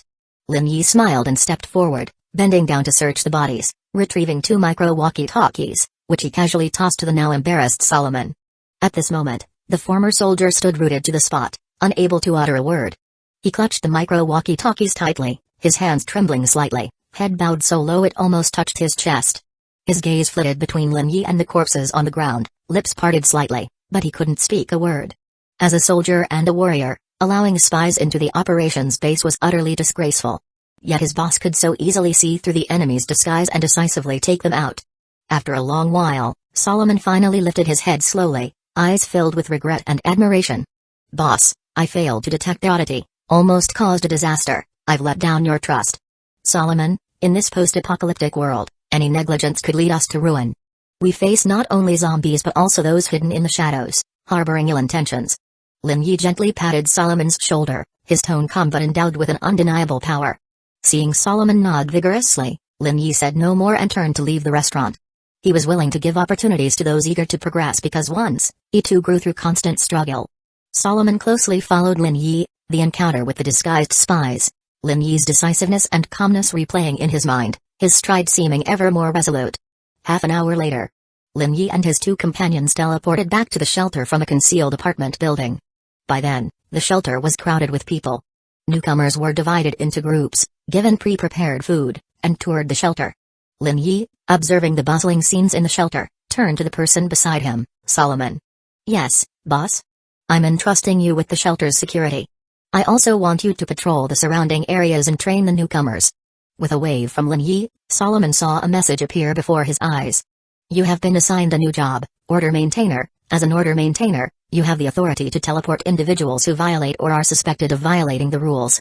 You can also directly access weapons and equipment from the warehouse. Note, you have no authority to equip others with weapons." Solomon felt a powerful jolt in his heart, immediately realizing the weight of this new role. Chapter 65, Unlocking the breeding function inside the shelter. Solomon gazed at his newly acquired position, Order Maintainer, feeling an indescribable gratitude well up inside. He thought, if this isn't considered a promotion, then what would be? "Boss." Solomon gritted his teeth, with a hint of guilt in his voice. In recruiting warriors and in the restaurant, he failed to detect any traces of a spy, making him feel seriously derelict in his duty, betraying Lin Yi's trust. But he never expected that, instead of reprimanding him severely for his mistakes, the boss gave him encouragement and opportunity. Now, even when his performance was not stellar, the boss still entrusted him with such an important task. This position basically made him the sheriff of the shelter. What immense trust and encouragement this is. This is the boss's charisma. Truly someone worth following. Solomon lifted his head, his eyes gleaming with determination. His voice trembled slightly, yet was incredibly solemn as he said, "Boss, rest assured. I will certainly fulfill my mission, ensuring the security of the shelter is foolproof. Go for it, I believe in you." Lin Yi patted Solomon's shoulder and said no more. He moved to the laptop. The screen showed a considerable accumulation of emails. This batch of newly recruited survivors brought the shelter an immediate gain of 3,340 experience points. With these experience points, the shelter smoothly advanced to level 9. Besides the experience brought by the survivors, intact vehicles could provide about 35 experience points each. As for damaged vehicles, they contributed far fewer experience points, only about 5 to 10 each. Moreover, these vehicles not only took up space but also had little practical use, so Lin Yi didn't gather too many. Regarding the increase in space-time detection radius, your shelter's population has exceeded 500 people.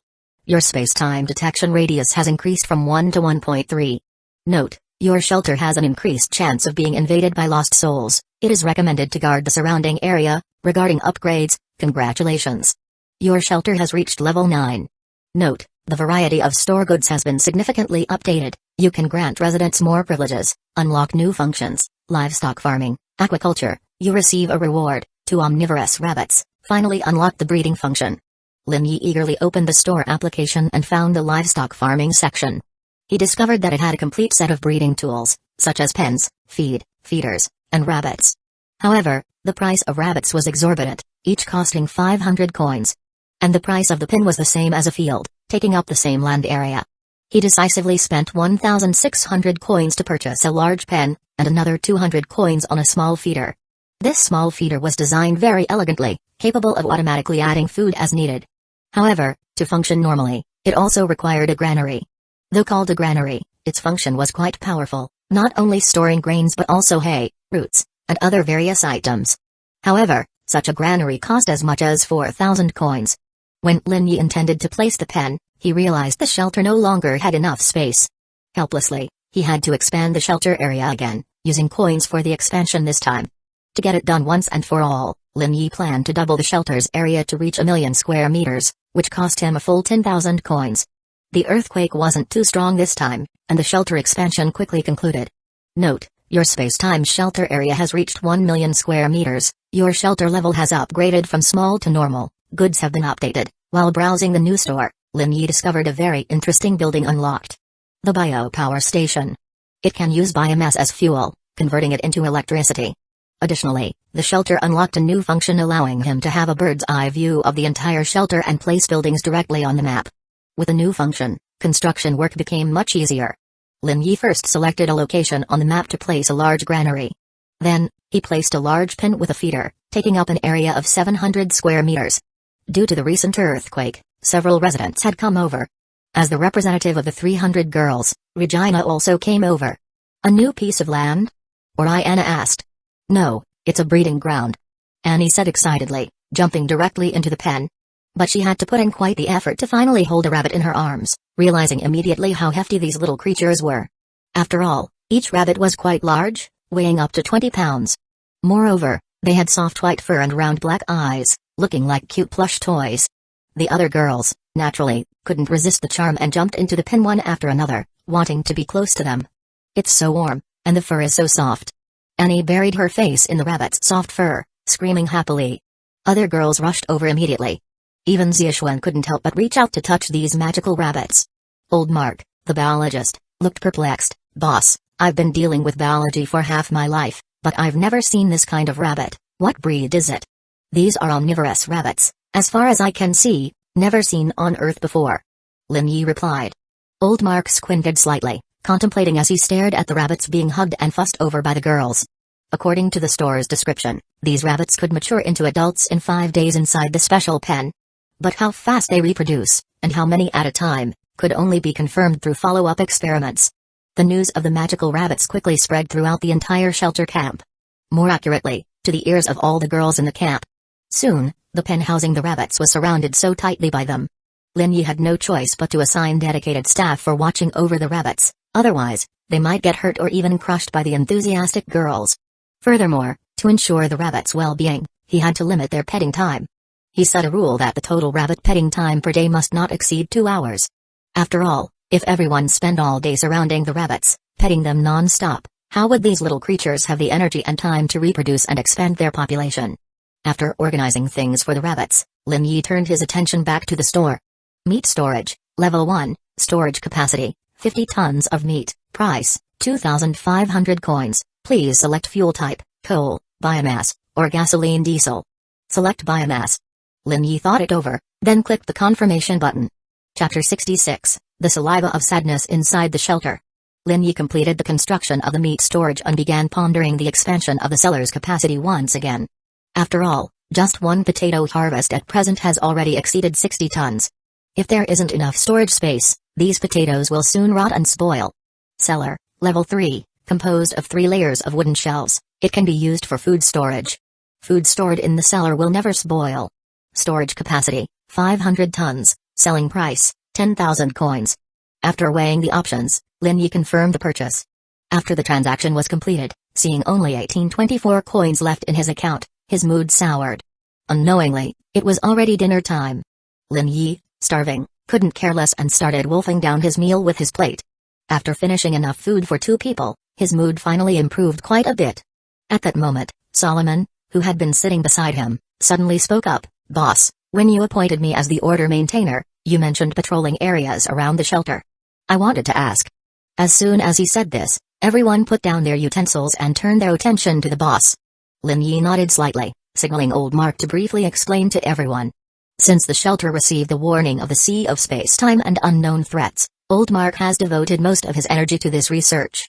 After this period of effort, he also has some of his own conjectures. Old Mark's expression was extremely serious, with a hint of worry in his tone. It might be zombies from different space-times, possibly even stronger mutated zombies. Mutated zombies. In the shelter? Martha screamed in fear, her fork falling to the ground with a clang. Seeing the fear on most people's faces, Lin Yi said helplessly, "We've already started forming a warrior team, and we might build walls later, but for now, everything is just speculation, and we still have to see what comes in the end." Upon hearing that Lin Yi already had plans in place, even considering subsequent deployments, the worries on everyone's faces visibly lessened. Solomon remained extremely serious as he asked old Mark, "How would zombies even get here?" Ahem. Old Mark cleared his throat and summarized his research in a concise manner. "Clearly, the shelter is situated within some sort of sea of space-time. We are like a small boat, swaying violently amid the raging waves. This sea of space-time is vast and boundless, with islands and wrecked ships scattered outside our small boat. As I see it, once we approach an island or a wrecked ship, certain presences on it can detect our presence. Moreover, the larger the number of people in the shelter, the higher the likelihood of being discovered. Once detected, these presences will dive into the sea and swim towards us with all their might. Once they arrive, they will try everything to invade the shelter to seize the power of space. When the power of space is stripped away, the shelter's presence at the edge of the sea of space-time will vanish.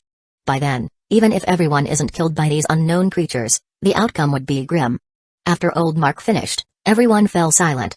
Only Lin Yi had a glimmer of a different light in his eyes. During this period, he's been busy with other matters and only had a slight understanding of old Mark's research. But, unlike everyone else, he keenly captured some crucial information from the professor's words. "Old Mark, are you suggesting that we could also board islands and wrecked ships?" Lin Yi stood up, his eyes gleaming. "In the store, there's a type of building known as a space-time beacon, which can attract space-time fragments and everything on the fragments. Like dot radar?" Old Mark raised his head, his eyes also flashing a moment of realization. "Exactly." Lin Yi clapped his hands. "If we quietly board an island and transfer all resources and space on the fragment to the shelter, then, just grab the valuable things and run? What would that be like?" "Haha, that's clearly a brilliant strategy." At this point, old Mark got excited. "Yeah, why didn't I think of that? It has to be the boss. What resources are on the fragments?" Annie was full of doubts, completely unclear about the benefits of pillaging. Old Mark stood up and listed them like treasures. If they are fragments of other worlds, there might be technology, architecture, goods, natural resources. Little Natasha swallowed the food in her mouth, her eyes wide and watery as she gazed at Lin Yi. "Boss, why are these things?" Lin Yi smiled. "You'll understand upon thinking about it. If I understood correctly, these other worlds are like a jigsaw puzzle that's been utterly shattered. Every piece we discover now corresponds to different parts of those worlds. By examining the fragments we have, we can guess what resources are present in the places the fragments represent. For instance, if the fragment represents a high-tech city, then there, we might find various technological achievements and maybe even alien technology. Of course, there will also be zombies. That's why I haven't built the space-time beacon yet. Right now, I don't have any other energy. Currently, I need to focus on the shelter's development. The exploration of the sea of space-time can wait until later." With that, the discussion concluded. Everyone finished their dinner and returned home. The next morning, everyone was met with a big surprise. Rabbits had bread. Annie, holding a rabbit baby about 1 pound heavy, was full of excitement. Can't believe they gave birth to 10 in one night. What do they eat? Zoe was there too, petting another fluff-covered rabbit baby. They eat anything, be it hay, wheat, corn, even leftovers. I think if we throw them into a zombie crowd, they'd also eat voraciously. Lin Yi appeared out of nowhere, a mysterious and wicked smile on his face. But as soon as the girls heard this, they vehemently opposed. No. You can't do that. They're too cute. You can't feed them to those things. Of course, if we do that, we wouldn't be able to eat them. You know food is precious. Eat them? No, no. How can you eat these cute little creatures? Then what do you think we keep them for, huh? Lin Yi chuckled lightly. Do you want a white rabbit fur coat? I don't want. Then, do you want some mouth-watering roast meat? I don't want. Ultimately, under the temptation of delicious food and pretty clothes, the girls gave up their struggle. They could only look at the rabbits with sad drool. Right after, everyone got busy. Solomon established a dedicated training area for soldiers and started organizing everyone for training. Chen Yui then initiated the arrangement of professional talents, assigning them to targeted technical work based on their expertise. In the real world, on the streets of Paris, Lin Yi handed a sword to Dhu and pointed to a lone zombie not far away. Don't worry. After you kill one, hand the sword to Louis, okay? Chapter 67, 4 New Professionals Paris, on the street. Lin Yi, accompanied by Dhu, Louis, and old Mark, searched for wandering zombies to help them advance as professionals. After all, he had nothing else to do, no coins in his pocket, and couldn't afford anything in the store. 10 minutes later, Lin Yi led them to a residential building. He transported some furniture from the shelter to build a simple barricade. When everything was ready, he handed the one-handed sword to Dhu. Don't panic. As soon as you push the door open, the barricade will block the zombies. Then just seize the moment and slash them down. Once you take down one, pass the sword to Louis. Understand? Aye. Okay. Dhu replied with a trembling voice. On the other side of the door, a few zombies were restlessly pacing, as if ready to break out at any moment. Nervously, Dhu's palms were sweating, but he took some comfort in the vaccine bracelet on his wrist. He thought to himself that even if he was unlucky enough to get bitten, he wouldn't turn into one of those disgusting things. Suddenly, the door creaked open, and 3 zombies roared, lunging at him with menacing howls and outstretched claws. Die! Dhu shouted at the top of his lungs, bringing his sword down forcefully on a zombie's head, striking it precisely. Well done. Lin Yi, observing from a distance, praised Dhu for successfully killing the zombie, as expected from our professional corpse collector. Next up, Louis. Louis took the sword, staring intently at the zombie with its gaping mouth and skeletal arms. The brutal images of his family, friends, and loved ones being taken by these monsters flooded his mind. Die for me. Louis roared, channeling all his rage into the sword, using all his strength to thrust it into the zombie's open mouth. Nice. It's the professor's turn. Unlike Dhu and Louis, old Mark was in no rush to kill the zombie. He squinted, carefully observing the zombie before him, from its bulging veins to its strange body movements, then to its murky eyes and decaying skin. Not until Lin Yi prompted him 3 times did he finally suppress his curiosity and swing his sword at the zombie. Unfortunately, his strength was not enough, and he only hit the zombie's shoulder. However, after 3 attempts, the old professor eventually managed to take down the staggering zombie. Not bad, comrades. Let's hear it. What skills did you unlock? Wait, I feel so hot, huh? Dhu suddenly shouted. Only to see his body undergo a bizarre change, with dense fur growing rapidly on his skin, his teeth becoming long and sharp, and his nails turning into sharp claws. His muscles grew more solid, his size expanded, and even his height shot up. That's your new skill kicking in. Seems like you can transform now, the old professor explained from the side. Dhu looked at his furry, clawed hands with bewilderment and asked, huh? Oh, right, my skill is called bear transformation. Is this why I look like this? Certainly. I've seen the boss fight an old cannibal with a transform werewolf skill before. What traits does your bear transformation have? Level 1 infection immunity, accelerated healing, and some enhancements to physical attributes. Congratulations indeed.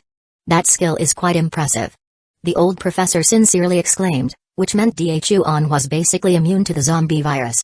Though technically, it was only immunity to level 1 viruses, but the skill could be upgraded, and its potential was limitless. After calming down, Dhu reverted his transformation, returning to his original human form. The old professor gained a skill named authentication. Though it seemed ordinary, this skill was quite powerful. He could obtain all information about an object and understand exactly how to use it, which was undoubtedly a hugely practical skill in this post-apocalyptic world. Louis acquired a skill called X-ray vision, allowing him to see through objects and walls. Louis was ecstatic. With this new skill, fixing things could be much easier in the future. Next group, it was the girls' turn. However, when Lin Yi set up the barricade and opened the door, the first thing the girls did was scream at the top of their lungs. The screams acted like a catalyst, instantly driving the zombies into a frenzy. All the zombies at the doorway were desperately trying to pounce. With no other choice, Lin Yi had to take everyone back to the shelter to let the girls and zombies calm down. Realizing the previous approach was unreliable, Lin Yi decided to take one girl at a time. After about half an hour, Lin Yi brought Zoe, the little girl, to the real-world residential building. To accommodate the girl's emotions and prevent accidents, he decided to use his old method. Tying up zombies and letting the girls hack and saw away until the zombies' heads were off. In the end, Zoe's acquired skill was a pet black panther. Even though it wasn't particularly useful, the girl was overjoyed. After all, she was the first girl in the shelter to have a pet, and the kitty was quite cute, with its graceful posture and lively eyes. Zoe couldn't let go. Shelter, warrior training ground. On this day, Solomon devised a training regimen for the newcomers. Each new warrior received a level 1 sword for practicing their swings on trees. Needless to say, all their knowledge about swordplay came from television and movies. It turned out, the flashy moves seen on screens were useless in real combat. Therefore, they had to do their utmost to chop the trees relentlessly.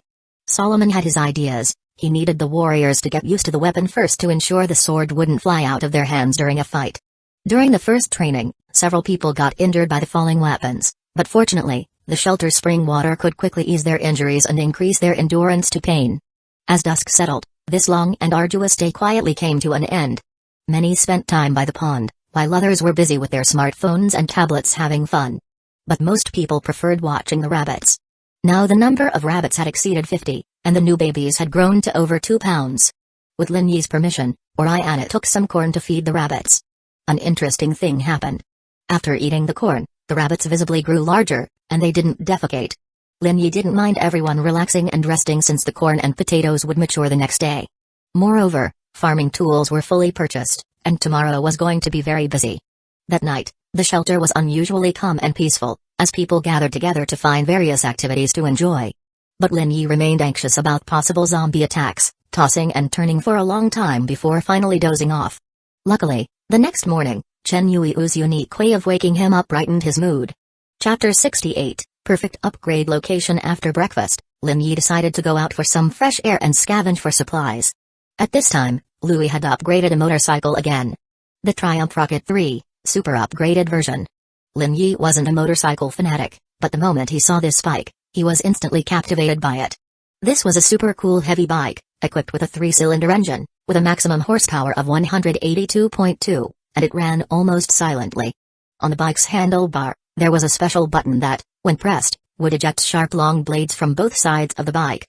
The blades were razor sharp, gleaming with a cold light, making it easy to cut off any zombie's leg that blocked the path of this steel war machine. Previously, Lin Yi had saved a group's leader, Blaze, in an apartment. As Blaze frequently changed his base, he informed Lin Yi of a lot of intel about this city, including places that hadn't seen the formation of large zombie groups. These places often meant more buildings could be scavenged, thus gaining shelter experience. Lin Yi bought a detailed map of the entire city from the scar-faced leader, which marked various establishments such as stores and company offices, and also included relevant descriptions. Currently, he was speeding towards an area without large zombie groups, heading to a gardening supply store. The motorcycle roared silently, like an agile beast, easily weaving between abandoned cars and zombie hordes. "Boss, you should turn left at the next corner." Melanie's voice came through the earpiece. "Got it." Rat-tat-tat-tat-tat. Suddenly, the sound of machine gun fire exploded in the street like a thunderclap, clearly from a large-caliber firearm. This was followed by explosions, with more automatic weapons firing, intertwining together. Lin Yi slammed on the brakes of the motorcycle, carefully discerning the direction of the battle sounds. It sounded as if the noise wasn't nearby, clearly beyond the surveillance range of the cameras. He listened intently for a while, then drove the Triumph Rocket 3, racing towards the street on the right. After speeding for about 3 kilometers, Lin Yi witnessed a rare battle on the streets of Paris. A dozen military vehicles were surrounded by an endless sea of zombies. On the military vehicles, dozens of soldiers wielded heavy machine guns, continuously spraying the zombie horde below with bullets. The machine guns were incredibly powerful, tearing through zombies' bodies like a hot knife through butter, with each shot able to penetrate 3 or 4 zombies at once. The firepower of numerous assault rifles and light machine guns interwove, scattering the zombie horde. However, the zombies came like raging tides, one wave after another, endlessly. The convoy consisted of 2 armored personnel carriers in the front and back, a few jeeps equipped with machine guns and grenade launchers in the middle, and 2 trucks loaded with infantry. The soldiers totaled 100, all well equipped, yet the damage they inflicted on the zombies was very limited. Among the zombie horde were many mutated zombies, some of which even Lin Yi had never seen before. A gigantic mutated zombie, standing 3 meters tall, had bony protrusions on its chest and horns on its head. Like a frenzied beast, it roared and charged, its massive arms swinging, tearing open a jeep with ease. Seeing this, the soldiers quickly reacted, raising their assault rifles, unleashing a rain of bullets. However, these bullets only sparked upon hitting the mutated zombie, causing no substantial harm. Only the heavy machine guns could leave bloody wounds on its flesh, but they couldn't be lethal. Reluctantly, the soldiers resorted to using another larger caliber machine gun. As the trigger was pulled, a torrent of firepower instantly enveloped the mutated zombie. Bullets tore through its body like a frenzied storm, riddling it with holes. But by then, the convoy's defense had begun to collapse, and the rate at which ammunition was being used was alarmingly fast. On the battlefield, the zombie horde continued to surge like tides, making the situation increasingly grim. Retreat. Quick, retreat. A soldier shouted anxiously. Upon hearing the call, others quickly dropped their weapons and leaped into one of the trucks. With the roar of the engine, the convoy began to accelerate forward recklessly. To create an escape route, the soldiers deployed thermite grenades. In an instant, massive fireballs exploded within the zombie horde, blazing fires engulfing everything around. Yet even so, the convoy couldn't escape its fate. 2 more jeeps were destroyed by the zombies in the chaos, their bodies twisted and deformed. Eventually, some military vehicles, paying a heavy price, barely managed to escape the pursuit of the zombie horde. But whether they could successfully return to their camp was uncertain. For these wise mutated zombies certainly wouldn't let go of this delicious feast easily. They emitted eerie cries, commanding the zombie horde to continue the relentless pursuit of the military vehicles. 15 minutes later, the smoke cleared. Lin Yi emerged from hiding, looking at the battlefield before him, unable to contain his excitement. Melanie, scout this area. Copy that, boss. All the zombies in this area have gone after the military vehicles, leaving only injured zombies who can't move, including a few mutated ones. Excellent. Lin Yi clapped his hands happily. Melanie, inform the comrades, including Solomon's trained team, to get ready. I found a perfect spot for leveling up. 3 minutes later. Amidst a flash of light, Ziyuan, Solomon, and 50 newly recruited warriors were teleported to the battlefield. Lin Yi's steady voice echoed in everyone's ears. As you can see, there has just been a battle here, and your task is to finish off the injured zombies, ascend to professionals, and collect their corpses. After he finished speaking, with a wave of his hand, a notification appeared before the warriors. Their job assignments. You have been assigned a new job, transfer assistant. You can now teleport non-living materials to the shelter. Most of the warriors, upon seeing this, were gaping in shock. They were very afraid. Just yesterday, they were civilian refugees, and now they were forced to deal with zombies and collect their bodies. Seeing Lin Yi frown, Solomon's heart skipped a beat. He immediately stepped forward, shouting at the still bewildered warriors, "Get in line." The roar was like a thunderclap, instantly bringing the warriors out of their stupor. Soon, the 50-man team lined up quickly. Solomon's face was grim, his tone serious. Listen up. Next, we'll distribute a one-handed sword to everyone. Your task is to stab the zombie's head with the sword to ensure it's truly dead. This is how you will ascend to professionals. I'm warning you, don't lose your life due to your negligence. If you mess up because of your foolishness, it only proves that you're not fit to be in my team. Every warrior who ascends to professional must report their skills and items to me before continuing the task of collecting zombie corpses. Additionally, I want to emphasize one thing. Never engage with mutated zombies, and if you see one, alert me immediately. Any spoils of war are also to be handed over to me. Solomon's intense gaze swept over the 50 warriors, his tone brooked no argument. Get moving. Yes. The 50 warriors responded in unison. Chapter 69, First Team Battle Paris, on the street. A young shelter warrior tightly gripped the sword in his hand, his gaze fixed on a twitching zombie with severed limbs. He took a deep breath, summoned his courage, slowly approached the zombie, raised his knife high, and then thrust it fiercely into the zombie's skull. "I can do it too!" he shouted loudly, his voice carrying a hint of excitement and pride. Before long, other warriors joined in, wielding their weapons, rushing toward the immobilized zombies on the battlefield. At this moment, Lin Yi was standing in front of a particularly unique-looking mutant zombie. This zombie was tall, distinctly different from regular zombies. More bizarrely, it had 2 extra legs growing behind its neck. However, its spine had been broken, rendering the extra legs immobile. It could only lie on the ground, hissing and feebly reaching out toward living humans. Solomon curiously asked, "Boss, what exactly is this thing?" "I guess this is the origin of the centaur." The boss grinned, and with a flick of his wrist, the sword in his hand instantly separated the mutant zombie's head from its body. "A blue reward egg!" Solomon exclaimed excitedly, picking up the loot and handing it to Lin Yi. The color of the reward egg's packaging varies, and thus the rewards inside also differ. White is the worst, green is slightly better, and blue is more precious. Lin Yi did not rush to check the reward but instead slowly surveyed the entire battlefield. On the battlefield lay nearly 10,000 zombies, either dead or dying, which undeniably were a windfall of enormous wealth. Under Solomon's command, the warriors began systematically dealing with the zombies and transporting their corpses back to the shelter. Overall, everything progressed very smoothly. Except for a few minor incidents. A warrior accidentally got bitten by a zombie while killing it. Fortunately, he successfully advanced to become a professional and gained the skill to transform into a werewolf. Like Chuan, he also acquired the trait of immunity to level 1 zombie virus, so he had no worries about mutations. However, this novice werewolf, upon acquiring his powerful abilities, grew a bit overconfident and careless, resulting in his leg getting bitten hard by a zombie again. He was in pain and frustration, not only dealing with the physical agony but also enduring Solomon's stern rebuke. At this moment, a warrior suddenly shouted, "Boss! Captain Solomon, there's a live one here. Then deal with it. You can never have too much experience points." Solomon responded with a frown. The warrior paused, confirmed the situation, and shouted again, "No, Captain, I mean there's a living person here." "Oh, really? Let me see." Lin Yi heard and walked over. Sure enough, beneath an overturned jeep, he found a soldier with no apparent wounds but unconscious. Lin Yi, with a thought, teleported the military jeep directly to the shelter. Then he instructed, "Disarm him and tie him up, but be cautious, he might turn into a zombie." "Yes, boss," responded several nearby warriors in unison, immediately taking action. At this time, Solomon ran over. He reported, "Boss, the work here is about to finish.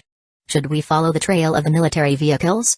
Lin Yi listened closely, noticing the occasional machine gun sounds in the distance, becoming increasingly faint. After pondering for a moment, he nodded slightly. "It's worth a chase, at least to gather some biomass and scout the area, but don't send too many people." "Understood, boss." Solomon took the order and prepared to organize the team for further action.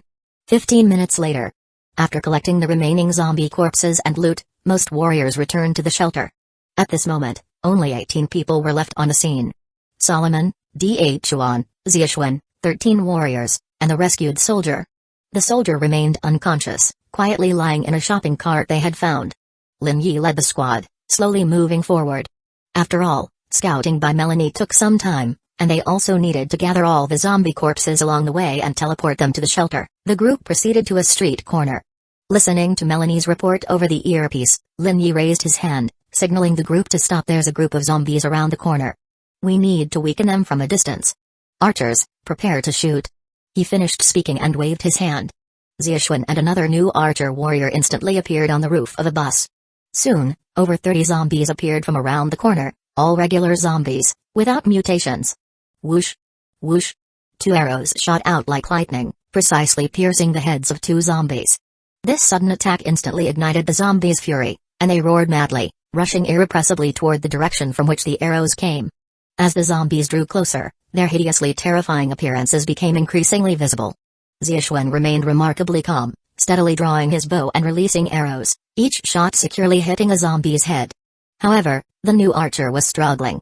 His face turned increasingly pale, and his hands holding the bow began to tremble, making it impossible to aim precisely at the zombies.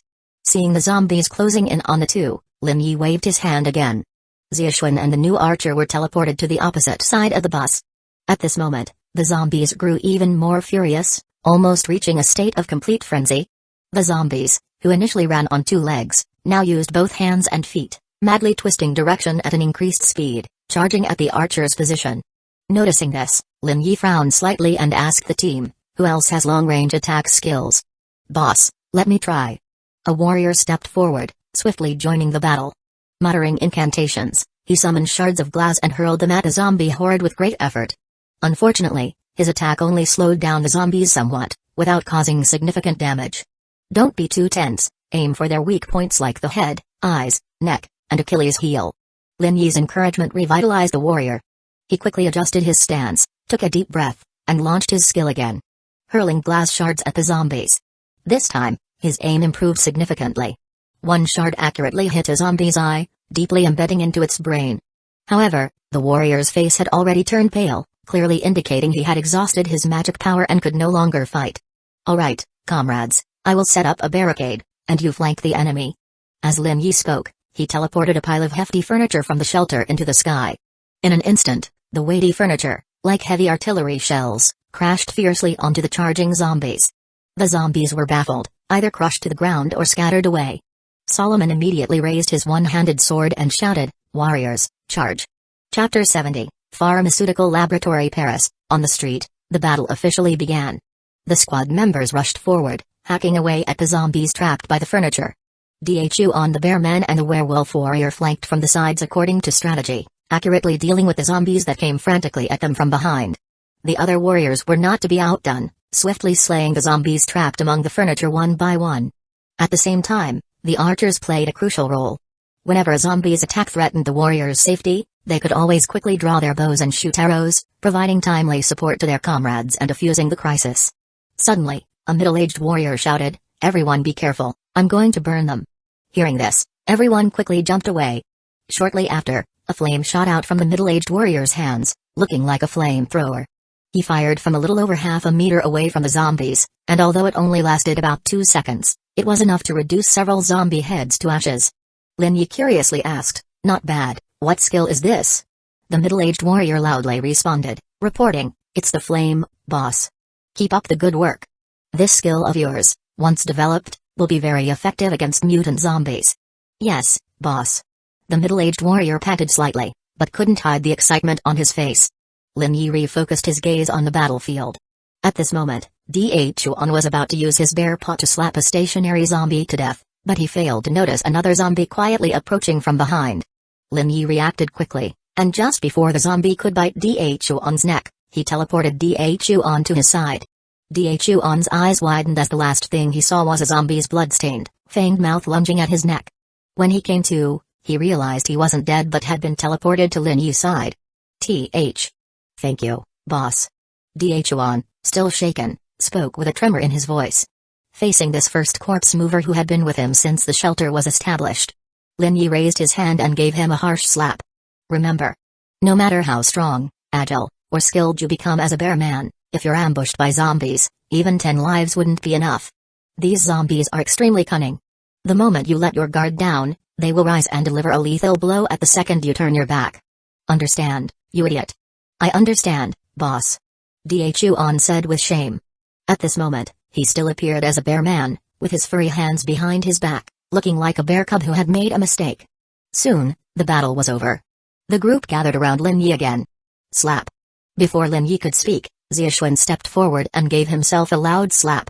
"Embarrassed," he said, "I'm sorry boss, I was focused on leveling up and didn't cover the warriors, almost letting my brother get eaten without noticing." Lin Yi raised an eyebrow, secretly cursing this clever boy in his heart. However, seeing that he sincerely realized his mistake, he didn't say much more. Afterward, Lin Yi summarized the battle and pointed out their shortcomings. After collecting all the spoils, the group set off again. During the subsequent journey, the team encountered several minor skirmishes but none significantly impacted them. Along the way, they found a military jeep, already engulfed in flames and clearly scrapped. However, scattered around the vehicle were numerous weapons, including assault rifles, pistols, knives, and hand grenades. Without hesitation, Lin Yi took them all with a wave of his hand. He wondered where these military vehicles and soldiers came from, equipped with such fine gear. Perhaps a military organization was stationed nearby? Or were troops dispatched to search for something? The squad moved forward for about 10 more minutes. Then, they all stopped as the scene before them took their breath away. At this moment, The sky over Paris was shrouded in thick clouds, with endless tides of zombies pouring in from all directions, completely blocking the roads out of Paris. A warrior murmured in a trembling voice, "Oh my god, look at these zombies." Lin Yi was also unnerved by the massive horde of zombies before him and decided to take another route back. The zombies along the original path had been drawn to the military vehicles, meaning the stores and apartments along the way were free for them to loot. The team successfully looted 3 stores and an apartment building along the route. In the apartment building, they encountered 4 professionals and their families who requested to join Lin Yi's camp after seeing his team. Lin Yi did not refuse, gladly accepting them. These new members brought important news. A large warehouse and a pharmaceutical laboratory located not far away. The laboratory was nearby, so Lin Yi decided to head there first. However, he knew nothing about chemistry or pharmaceuticals, so he called on old Mark, a biology professor, to help assess if there were any valuable items. When they arrived at the laboratory's entrance, the professor stood there, muttering, "I never thought I'd see this building again." This was a blue and white 7-story building, complete with a parking lot and security facilities. Though it was called a pharmaceutical laboratory, its scale was no different from that of a small pharmaceutical company. Lin Yi asked the professor, "Have you been here before?" "I used to work here." The old man paused for quite a while before slowly answering. Lin Yi grinned, "Oh, really? Well then, I should congratulate you for visiting this place again alive. What can we loot from here?" "Research equipment, rare drugs, chemical substances. While these items might not be of use now, they could be invaluable in the future. Also, we have medical equipment and some pharmaceuticals here." "Were there many people here before?" "Not many, but I suggest we start the generator first. I'm worried that exploring floors 3 to 7 might risk lethal chemical leakage. Therefore, we must restore power and start the air purifiers." "All right, lead the way." Lin Yi spoke, observing the professor closely, noticing his unease when discussing his former workplace.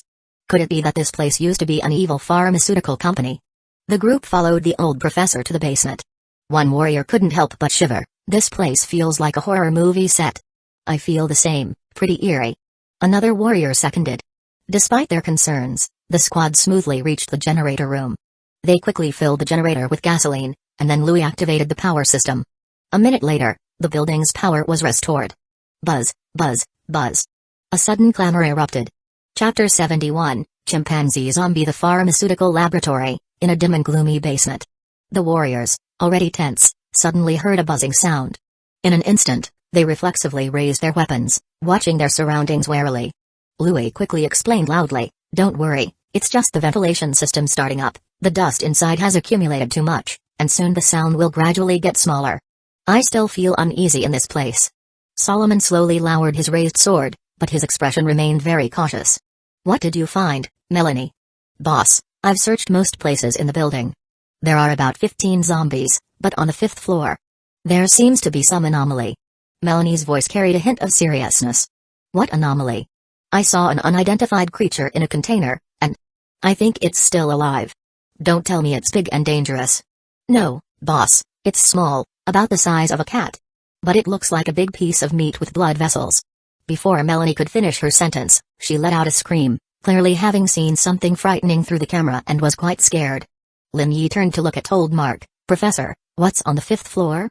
"I don't know, I've never had access to the 5th floor, but I've heard rumors about strange experiments there," the professor said, falling into thought. Lin Yi waved his hand, leading the group out of the basement. On the way, he glanced at old Mark. "Do you think there might be some terrifying artificial existence on the 5th floor, ready to eat us as soon as we enter?" "You're exaggerating. With the pre-apocalyptic technology level, it's hard to create such a creature."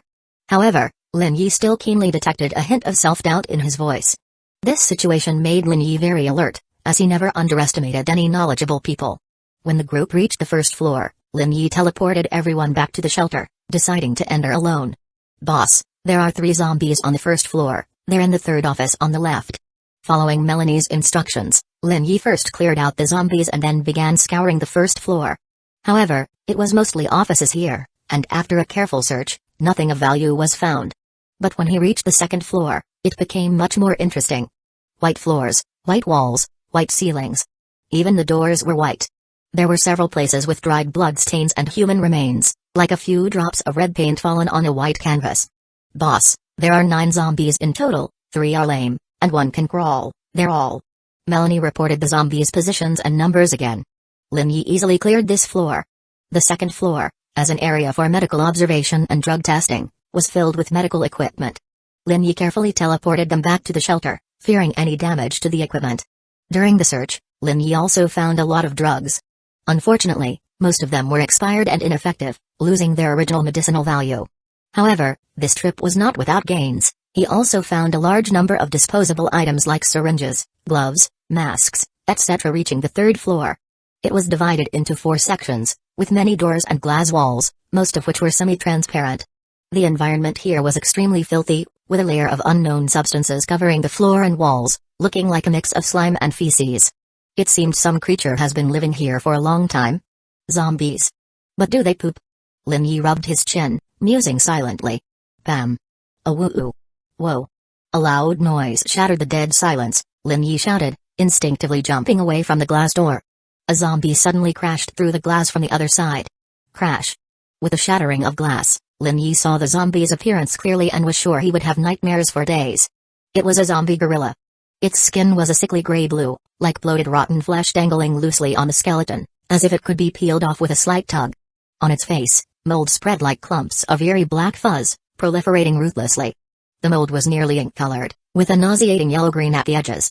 The surface of the mold was covered with tiny filaments, gently swaying with each breath the zombie took, like living appendages. Its eyes were deeply sunken into their sockets, its original eyeballs eroded to mere hollow pits.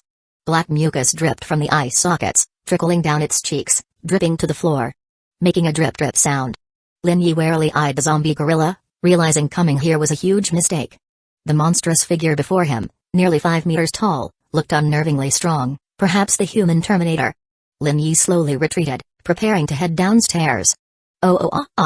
The zombie gorilla suddenly let out a piercing shriek, its voice sharp and grating. Boom boom boom. In the next moment, 3 more zombie gorillas crashed down from the ceiling, each over 4 meters tall, 2 of them even wielding one-handed swords. Clearly, they had hunted professionals before. Seeing the gorilla zombies ferociously trying to pounce, Lin Yi wasted no time, swiftly pulling out a heavy machine gun, unleashing a powerful barrage upon them. Rat-a-tat-tat-tat-tat. The rapid bullets poured like rain, causing the gorilla zombies to wail in agony. However, these creatures were remarkably agile, jumping from wall to wall, evading bullets while constantly trying to close in on Lin Yi. Lin Yi fought while retreating, having no time to reload, switching to another machine gun as soon as one magazine was exhausted to continue shooting. He wasn't blindly spraying bullets, he cunningly retreated to a long and narrow hallway. Using the space to restrict the gorilla zombies' movements, then aimed for their weak spots for precise shooting. With such fierce firepower, even a little Superman would have been taken down.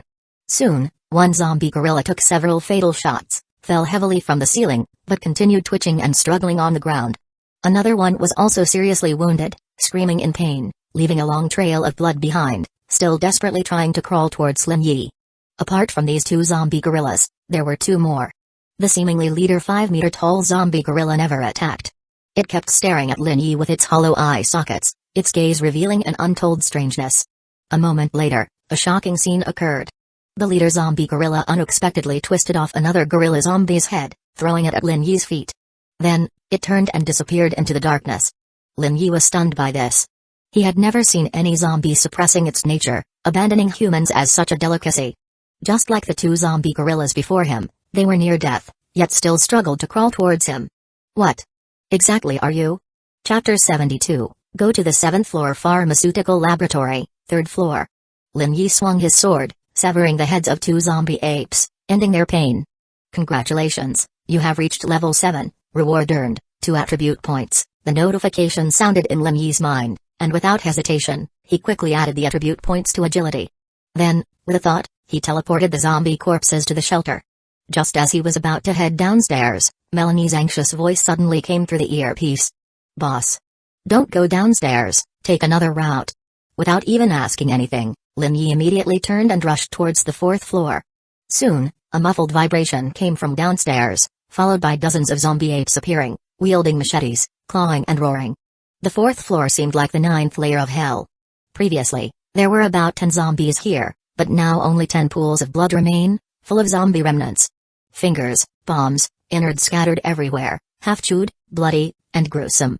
Lin Yi speculated secretly in his heart that after the apocalypse arrived, The guards or the doctors here might have turned into zombies and then got attacked and devoured by some terrifying creature. However, after carefully scouting around, he didn't find any threats. Instead, he found 2 storage rooms. After emptying the contents, Lin Yi instructed Melanie to bring Mark over. Soon, the professor's voice came through the earpiece. "Boss? I'm trapped. There are dozens of monkeys chasing me downstairs. Is there an escape route here?" The 7th floor has a special evacuation route. It was set up just in case the building was occupied. Understood. Lin Yi left the 4th floor and continued walking up the stairs. Arriving on the 5th floor, he paused for a moment, then proceeded to the 6th floor in one breath. According to Melanie's report, the creature in the container on the 5th floor was growing. Originally cat-sized, now it's as big as a calf. Knowing well the danger of such a creature, he decided not to seek trouble, pressing on to the 6th floor. Per Mark's report, areas D2 and D3 on the 6th floor housed expensive equipment. Following Melanie's guidance, he arrived at area D3, but the sight before him made his heart tighten. Many zombies face the wall, like frozen puppets, motionless. Unwilling to take risks, Lin Yi swung his sword, beheading the closest zombie. Thud sound. The zombie's body fell to the ground, but eerily, the head hung suspended midair, as if held by an invisible hand. The blood dripped drop by drop from the severed neck, emitting a pungent odor. Immediately, a small tentacle extended out of the neck, groping in the air, seemingly searching for its lost body. Melanie. Inside the walls. Inside the walls, there are tentacles. All the walls have them. I saw it with the X-ray vision. Oh my god, they're entwining the entire building. Seeing the tentacles begin to spread across the wall, Lin Yi hesitated only slightly, then rushed into area D3. He raced against time to empty one storage room, then hurried to clear another. After completing the task, he quickly headed to the 7th floor. But upon arriving at the 7th floor, he abruptly halted. There were 3 zombies facing away from him. These zombies had extraordinarily developed muscles, as though injected with excess hormones, stretching their clothes into shreds. Their hair completely fell out, their heads covered with throbbing veins, looking particularly terrifying. Lin Yi swung his one-handed sword forward, forcefully slicing a zombie in half. However, just like the situation on the 6th floor, the zombie's head floated in midair, and a tentacle emerged from inside, hissing threateningly. At this moment, the other zombies seemed to be triggered by a switch, starting to slowly move, evidently reviving. After teleporting back the dulled one-handed sword to the shelter, Lin Yi brought out another one, swung again, and another corpse fell to the ground. Good grief. Looking at the dulled one-handed sword in his hand again, his arm was slightly numbed from the impact. These zombies' muscles were too robust, the level 2 black one-handed sword could barely cut through them, apparently needing to try a better weapon. While pondering, a strange hiss sound rang out not far away. Lin Yi quickly turned around, only to see a zombie breaking free from the wall, its hideous appearance sending chills down the spine. It repeatedly hissed at Lin Yi, terrifyingly its mouth remained closed, yet the sharp, ear-piercing sound bored straight into Lin Yi's ears. Hiss hiss hiss. The zombie hissed louder, starting to wave its thick arms. Its movements were quite rigid, seemingly adapting to this new body. Yet, with a casual swing, a large piece of wall instantly sunk in, revealing its terrifying attack power. Lin Yi dodged the zombie's clumsy attack once more, taking advantage of the gap to slice at the zombie's armpit. The zombie's muscles tightened, causing the sword to get stuck. The blade barely cut into the bone. Check this out. Lin Yi shouted, a level 3 sword instantly appearing in his left hand, thrusting fiercely into the zombie's eye. With a cry of agony, the zombie's movements came to an abrupt stop, as if lifeless. Dead? No way. As this thought flashed through Lin Yi's mind, he immediately rejected it. Zombies should feel no pain, yet why did it scream in agony? And what's with the writhing tentacles on the ground? Lin Yi pulled out the sword from the zombie's corpse, seeing countless tentacles writhing inside the wound, hissing eerily like unsightly maggots. A strong sense of unease surged within him. It was his skill. Combat reflex, issuing a warning. Without any hesitation, he turned and sprinted towards the 7th floor. At the same time, Melanie's urgent voice came through the earpiece, "Get out of there, boss. There's something unknown in that wall, it's coming out." As the words fell, a booming explosion sounded. A massive fleshy tentacle burst through the wall, concrete shards spraying everywhere, madly stabbing towards Lin Yi.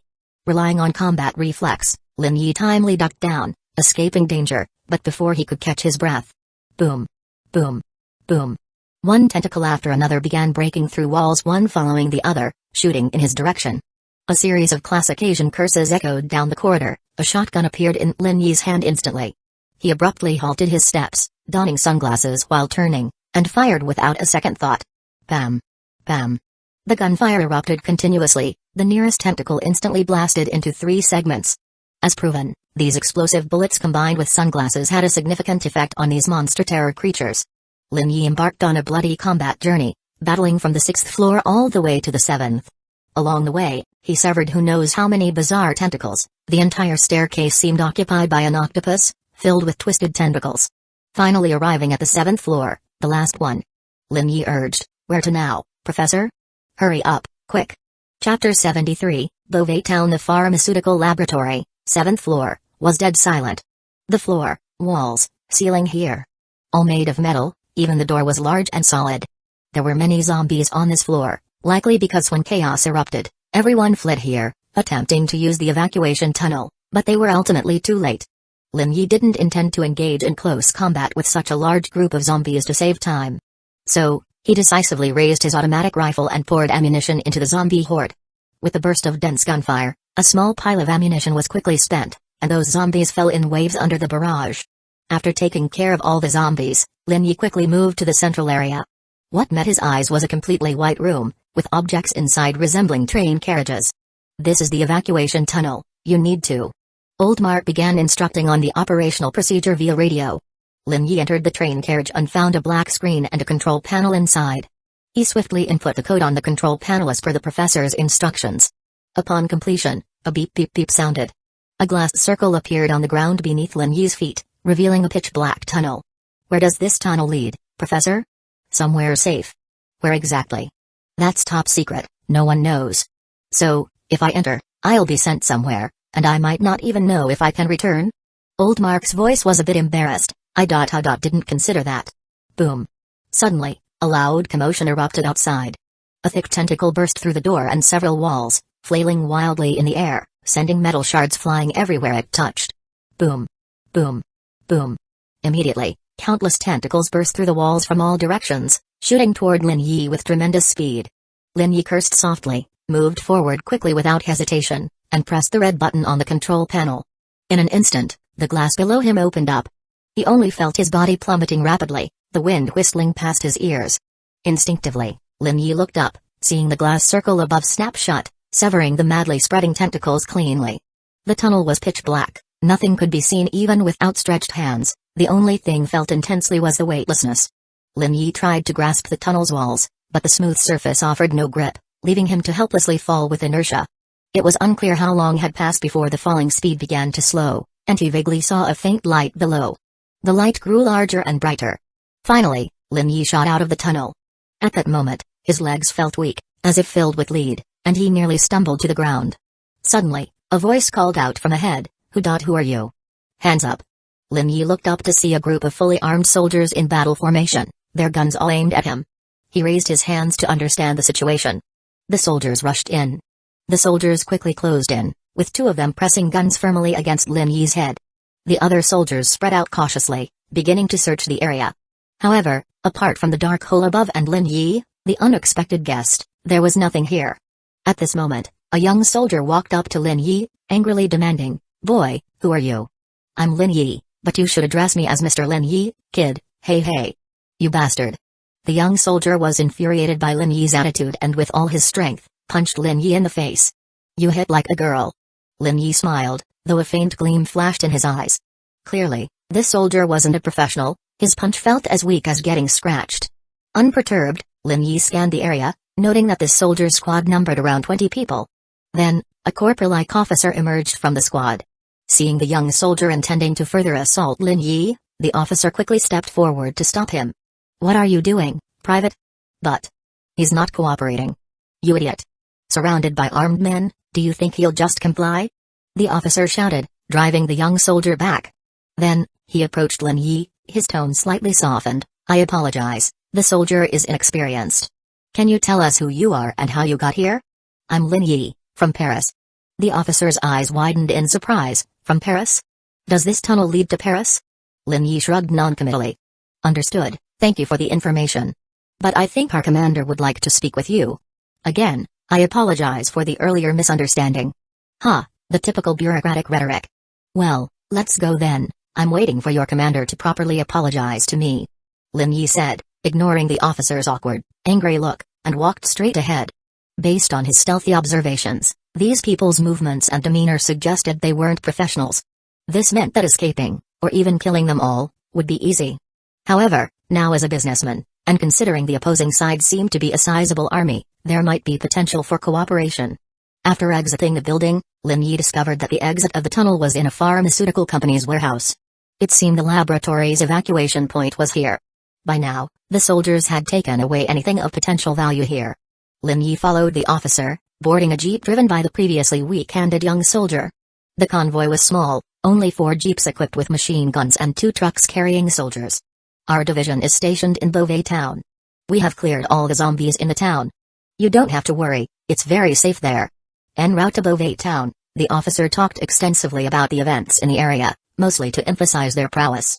Half an hour later, the vehicles stopped. Through the window, Lin Yi saw that the small town itself was surrounded by a makeshift wall of vehicles, with civilians digging a deep trench. He looked at the officer, strengthening defenses. Huh? Yes, we've recently discovered that zombie hordes are starting to head toward Paris, he nodded. Beauvais town, located about 80 kilometers north of Paris, wasn't within Paris city's boundaries. This small town, in normal times, had a population of about 60,000, but now it was clearly overpopulated. Countless refugees roamed outside, soldiers tirelessly patrolled the streets, and checkpoints were everywhere. Here, labor was all voluntary, with the army providing only security, and there was a famine. The entire camp was bleak. In terms of atmosphere, this place was somewhat better than the Louvre camp, which treated refugees like livestock. But compared to the commercial building and the Sacred Heart Cathedral, it still fell short. After all, this camp too was dominated by bureaucracy. The commander is waiting for you, this way. Chapter 74, Commanders and Politicians. Beauvais town. At the center of the town, there's a temporary military command post, where soldiers led Lin Yi toward. This place seemed to have been a school before, with many classrooms still furnished with desks and chairs. Lin Yi followed behind the soldiers, walking through the corridor, and arrived at an office on the 2nd floor. In the middle of the office stood a large table, on which several laptops cast a faint glow from their screens. A formidable-looking officer sat confidently behind the table, exuding an undeniable presence.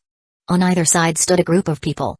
Specifically, 20 of them, 19 in military attire and 1 in civilian clothes. "Hello, please sit down." The officer in the middle gestured with a firm, deep voice. "Let me introduce myself, I'm Commander Raphael." "Raphael? Red wine? Red wine, Commander?" "Lin Yi." After briefly introducing himself, Lin Yi sat in a rather comfortable armchair, reclining leisurely, looking quite relaxed. "Coffee?" Red wine, Commander offered, with a seemingly friendly smile. Lin Yi knew well that for people like them, no matter how important things might be, they would never jump straight to the point. There's always some irrelevant pleasantries first. So, he followed suit by saying, "Of course, if you have any, bring me something to eat too, avoiding sweets, best if it's carbohydrates." "Haha. I understand, wait a moment."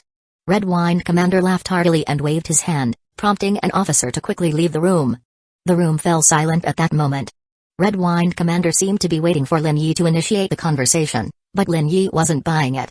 Instead, he got more comfortable in the chair, gradually half-closed his eyes, appearing almost dozing. Cough. Red wine Commander cleared his throat, feeling somewhat impatient. He broke the ice. "Let's cut to the chase. I need to know the current situation in Paris." Lin Yi did not adjust his posture, continuing to lazily recline in the chair, only opening his eyes a bit more. "Were the people who tried to break into Paris earlier today yours?" Red wine Commander showed a regretful expression. "Yes.